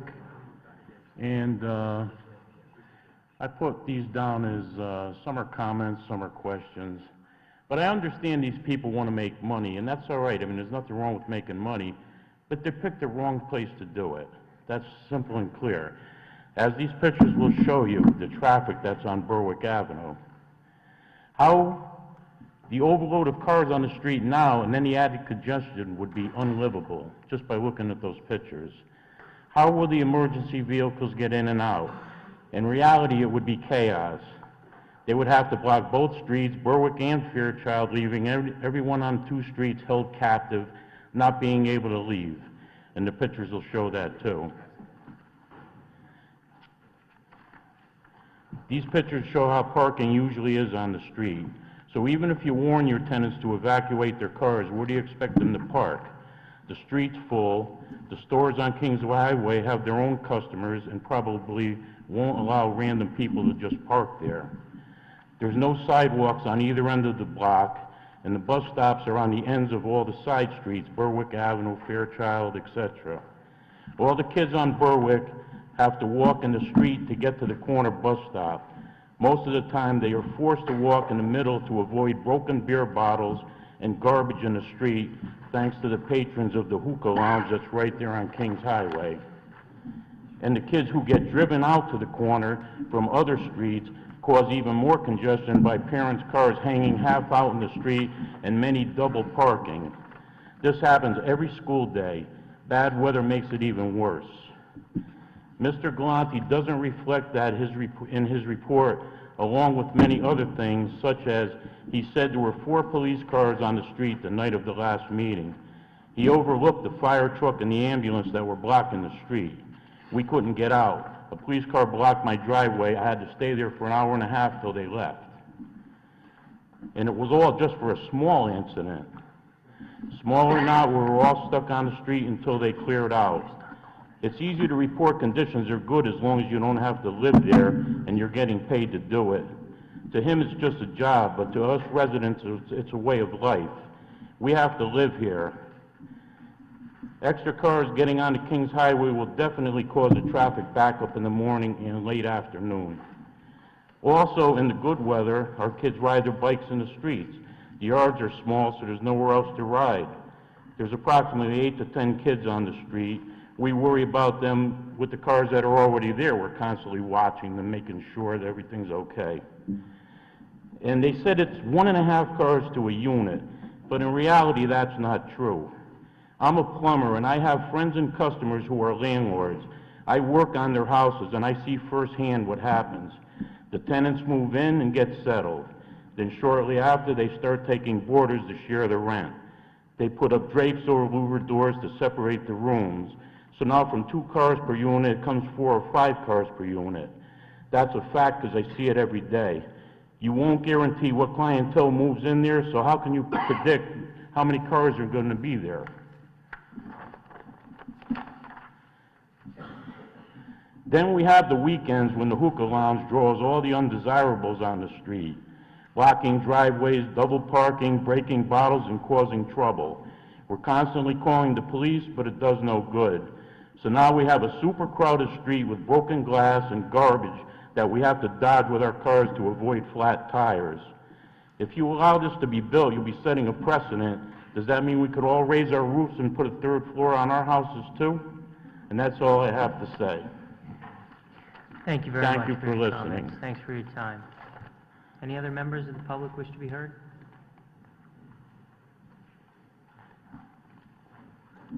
Good evening, Mr. Chairman, members of the Commission. My name is Peter Ambrose. I'm a member of the RTM. I've been a member for many years. I have an office building that's very close to this site. I'm very familiar with this site. I've been in the area for 25 years. My son, Matthew, and his 2 children, my grandchildren, live on Hibiscus Street, which is 4 or 5 streets over, and also ends at the terminus of I-95. When we had the intense flooding several years ago, they had to be evacuated by the fire department and police boats because the flooding was so intense. They live at the very end of Hibiscus Street in a condominium. I am very concerned about the traffic and safety issues on Kings Highway. Having been there for 25 years, I've experienced a increased amount of traffic, and the traffic doesn't flow at 35 miles an hour. If you're out there on a mid-afternoon, traffic streams by there, and it also streams by there during the early hours of the day and the later hours of the day when people return or go to work. I am very concerned about the application. I think this application obviously is requesting an amendment to our zoning regulations. As such, it's an extraordinary request. This further intensity of Berwick Avenue and Fairchild Avenue is really going to cause a more intense, dense issue with the residents. I represent several residents in this particular area. I'm not part of the group that's here tonight. Not for the purposes of this hearing, but That's correct. you mean in your I'm law speaking practice? on my own, and I represent a lot of the individuals in this area because I've been practicing real estate law for many, many years. And I'm very familiar with this area. I'm familiar with the traffic patterns. I'm familiar with the flooding problems. This site in question is in a terrible flood zone, plain. And I would request that the commission look back at your decision that you made. I understand that eventually a settlement was reached with respect to the 54-unit development. However, for many of the same reasons, you denied that application initially. Those questions being the lack of a need for the proposed zone change. It had been demonstrated at that time that the zone change and regulation amendments were not warranted. It would not serve the general health, safety, and welfare of the community. I think Chief McNamara's testimony tonight was exemplified the problem in this area and the safety concerns that were expressed. Having made such an objective finding tonight, I think that it was a credible amount of evidence that he's put before this commission, and trust that you will take it into consideration. I know there's a lot of people here tonight, so I just wish to end on this note. I do believe that this project is too dense in size to be a realistic project for this area. I would submit that public health and safety certainly outweighs the need for a project so dense in this area. And thank you for your consideration. Thank you very much for your time. Thank you for your comments. Are there any other members of the public who wish to be heard? Please.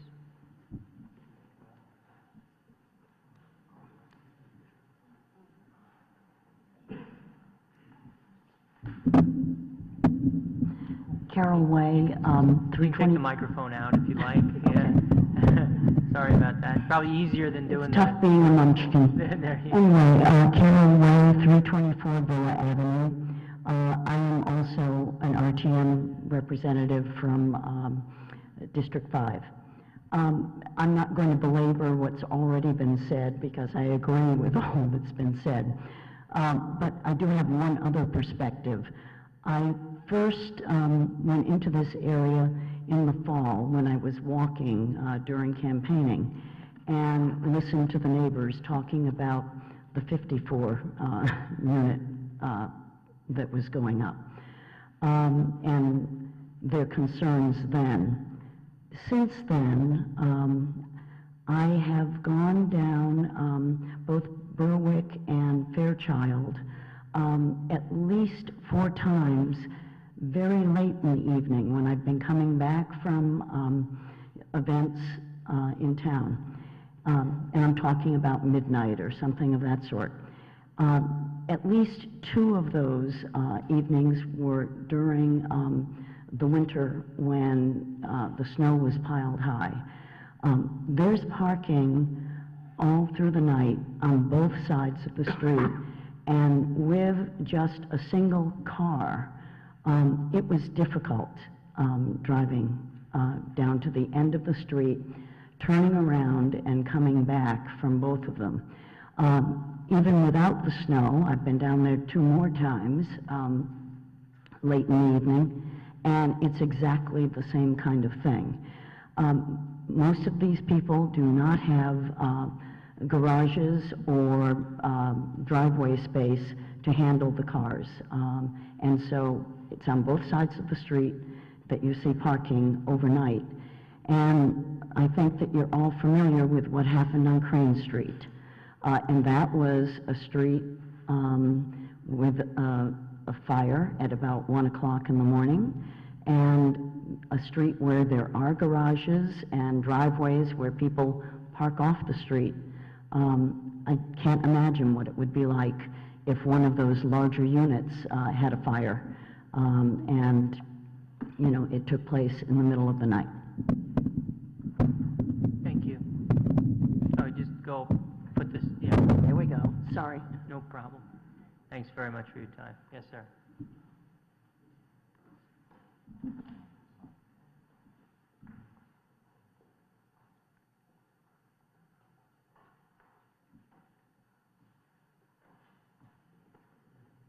Good evening. My name is Joe Conlon. I live at 197 Fairchild Avenue, Fairfield, Connecticut. Much of what has been said tonight I already agree with, but I want to put a more personal perspective on it. And I feel I'm able to because I've been living there for 30 years. And when I moved onto Fairchild Avenue the first time, I was always struck by the oddity of the road. It's a weird road. It runs only 1/10 of a mile, and it's capped on the north, as we all know, by Kings Highway, and it dead ends with I-95. And it borders with the Rooster River. But more importantly, the Rooster River feeds into Ash Creek Basin, again, even more important, that is clogged at the end by I-95 overpass and the railroad overpass. Also, it's a two-lane road, but unlike most two-lane roads that run straight, as in the diagrams here, this doesn't run straight. It's a reverse hourglass. So, it's narrow at the top until Dresden. Then it widens out to Bradford, where it narrows again to the end of the road. At the beginning of the road, it dips. But when you come off Kings Highway, there's a slight dip. It's ever so slight, but it's about 6 inches. But it makes a difference. Then it rises to Bradford, where it drops another 6 feet. That was the old dam they tried to put in many years ago. If you go down and you look at the gas bar house, you can see this mound of dirt that's a dam to prevent the flooding. Now, on most days, this whole street just appears odd. But one that cannot see how the oddities of the street actually become its liabilities. I certainly didn't when I moved in. It became clear in April of 2002. The winter stayed long, as did the snow, so the spring thaw came late. It rained that Saturday when I was driving up to Hartford. It rained the entire day. The thaw melted. The Rooster River swelled. That evening, I made the obtuse turn onto Fairchild Avenue. I had to stop 10 feet from the corner. There was a pond covering the northern section of Fairchild. The water from the Rooster River had breached above the floodplain basin behind 501 and was pouring down Dresden. Car access was blocked. When the water receded somewhat later, I drove through the river to my house. The middle of Fairchild Avenue was an island. Water flowed into the south end, though, it having risen more than 10 feet. And from my back porch, I saw water rising to the first floors of the homes on Berwick. Fortunately, the water receded many hours later. There was no evacuation call for that time. Luckily, the developments at the end of Fairchild weren't there. That flood, I thought, was the worst of it. 4 years later, there was another long, heavy rain. The Rooster River again rose. The flood basin filled. Water flowed into the flood ponds. Then everything overflowed in a matter of minutes. The water rose 10 feet. There was no way to drive from one end of the road to the next. In the coastal review for the project, it mentions that the drive to safety is about 2/5 of a mile. It's a misleading statement because it presumes that driving would be possible. During the floods of 2002 and 2006, the residents of what could be the development would be on an island, cut off from evacuation. Additionally, during these floods, half of the land upon which the proposals are done, and also the garden homes done, project are being done, basically are lawn. We are losing about 2 acres of lawn that absorbed water. Now, I know they have said that they are going to mitigate, or the drainage system will mitigate it. But yet, also the drainage system throws the water back into the system that is actually flooding the area we're in. And I'll explain that a little more carefully in a second. At the same time, and I didn't write this up, we have not been hit with a 75-year flood or a 100-year flood. In fact, I believe we're 30 years behind on a 100-year flood.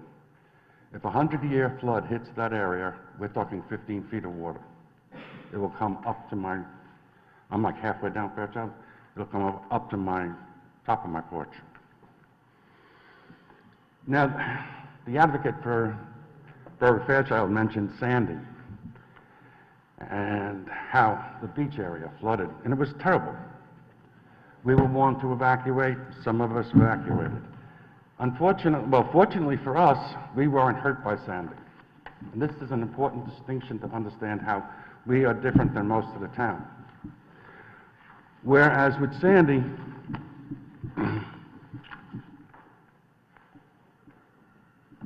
the water came in with the tidal surge. It wasn't the rain, it was the tidal surge. Remember I talked about the overpasses being narrow. We didn't have a tidal surge. The water stopped at those narrow overpasses. And because we were on the dry side of the hurricane, there was no water flow from up north. The problem is, comes the day when that is not the case, is when we're on the wet side, when the beach doesn't flood, and we will, and it will be a flash flood, as the chief mentioned. And we flood not because of the Long Island Sound rising, although that can act as a dam when the water is coming to drain, but it's because of the water coming from Trumbull and northern Fairfield, flowing down the Rooster River. The Rooster River starts up there, flows it down, comes into the area, it rises and rushes, and what is, if you looked at it today, it looks like a trickle, harmless. It looks almost like a long puddle. It becomes a torrent, generating currents. And the currents are so bad that in 2006 flood, it washed one of my neighbors away. You've already heard it mentioned twice here tonight. And drowned her. The reason I bring that up, because it was a very sad time for my neighbor, and I don't like bringing it up, is that we were told 2 weeks ago that if there's a flood in this neighborhood, it's going to be like a pond, safe to walk through. It may be, but it probably will not be.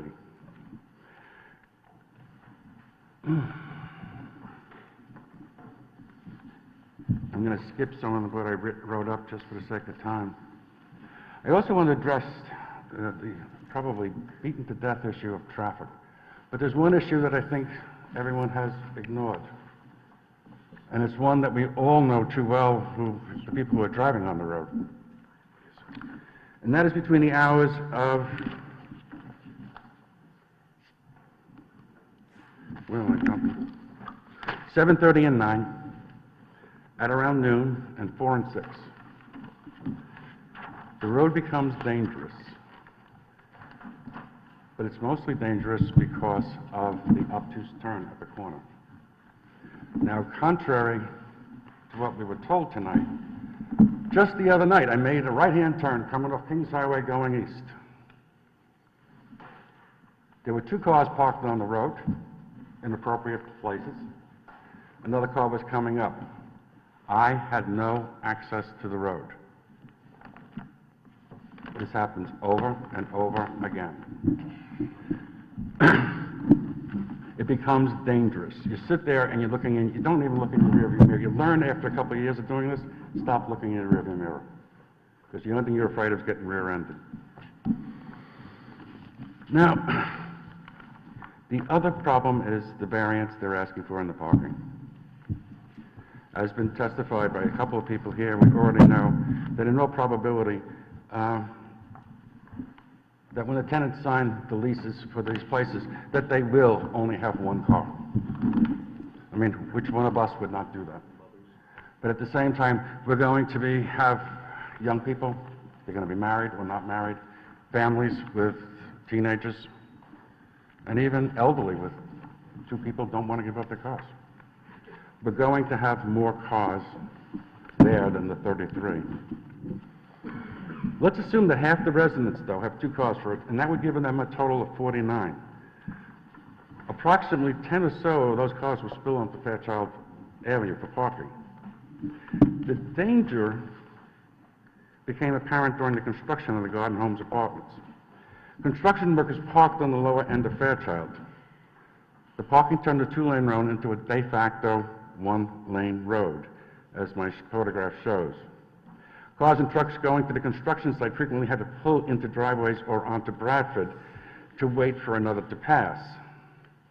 It should be noted that this occurred during the middle of the day when most of the residents weren't there. The spillover of the parking from Berwick and Fairchild development will occur mostly in the evening, when parking is densest from the residents. The 10 cars that I predict, which would come from the project and the current residents, would create a line of parked cars up to about where my house is, Bradford Street. Now, at first blush, this would appear to be an inconvenience. And on most days, that's probably what it would be. No reason for denying the variance. The problem comes the day it floods. And it will flood again. All predictions say it will flood again. Then evacuation by car becomes nearly impossible. With the nature of the floods in this region, emergency warnings do not always come. They did not come before the floods in 2002. They did not come before the floods in 2006. And the reason is simple. They were flash floods, as the chief mentioned.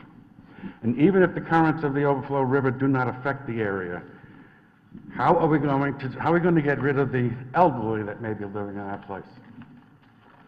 Because these floods occur in the spring and in the fall. The water temperature is about 50 degrees. I'm getting older.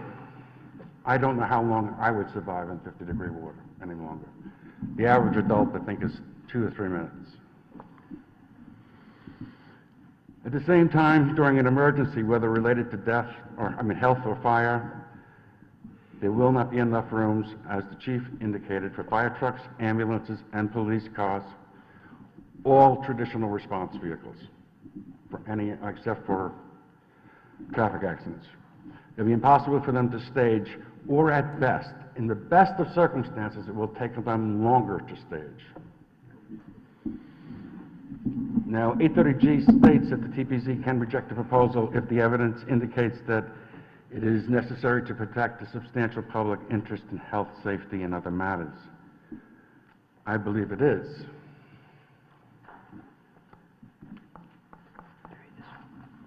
But I also have to add, at the same time, 830G states that the TPG can not exercise the public interest rule if reasonable changes to the development would solve the problem. And as we may or may not know, when the Governor's Commission wrote that reasonable rule, I guess it was about 10 years ago now, he was hoping that commissions and developers would negotiate. Why not now? Would it not better to be negotiate rather than to go to trial, or go to appeal, I should say, and then the judge spending time searching to determine if there is a legitimate reason supported, rather than simply denying the variances that Berwick Fairchild has requested?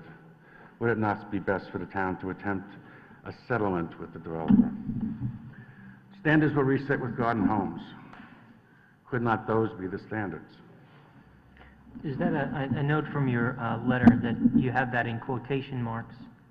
I'm sorry, what part in quotation marks? The part where you say... I hope that this requirement? About the Governor's Commission. That was a quote from the Governor's Commission's report. Finally, I do oppose affordable housing. I do not oppose affordable housing. I applauded the legislation when it passed 2 decades ago, and I presumed that the town or the courts would uphold the reasonableness doctrine. I was wrong. And yet I cannot help but wonder if it's not time to, and this is addressed to you as town representatives, not to the developer. Isn't it about time for the Fairfield and other towns to challenge the lack of reasonableness of the appeals process? or what constitutes reasonable affordable housing. In theory, a developer could suggest building a 20-story development, and if you cannot find a safety issue, then the project would have to be approved. Rather than waiting for that day, the town, in concert with other towns, should demand a more reasonable approach to affordable housing, if not legislatively, judicially. Thank you for your time. Thank you very much. So unfortunately, we have reached our curfew again, and my apologies to members of the public that have waited to speak and have not been able to speak. We also have the rebuttal of the applicant. So what are we looking about in terms of timing issues? Should consider whether or not the commissioners may be available on May 6th, which we would have to. The 29th will go to the joint meeting. So we have to conclude no later than the 13th, because we're trying to get back up to business. So I don't know if we would consider an additional meeting just for the purpose of finishing this hearing on the 6th. Is this extendable by agreement of the applicant? It is, but we wouldn't need to extend it. I mean, Well, we have I understand, that's not my question. My question is, the statutory deadline is the 13th, Correct. but that is extendable on consent of the applicant? Yes? And is the applicant willing to consent to an extension of the deadline if we need to? Yeah? Okay. Why don't you take the microphone, because you're not on the record, nobody can hear you. Yeah, we So, can. This is Attorney Leclerc. Brian Leclerc for the record, Bertram Moses and Devlin. We can proceed again on the 6th for the public to conclude their comments. I'll do my final statement and then wrap up that night. Yeah. If you're available. Yeah, so that, we need to check our calendars to make sure that we'll have a full complement of folks and see whether or not that's doable. The public can't do points of order.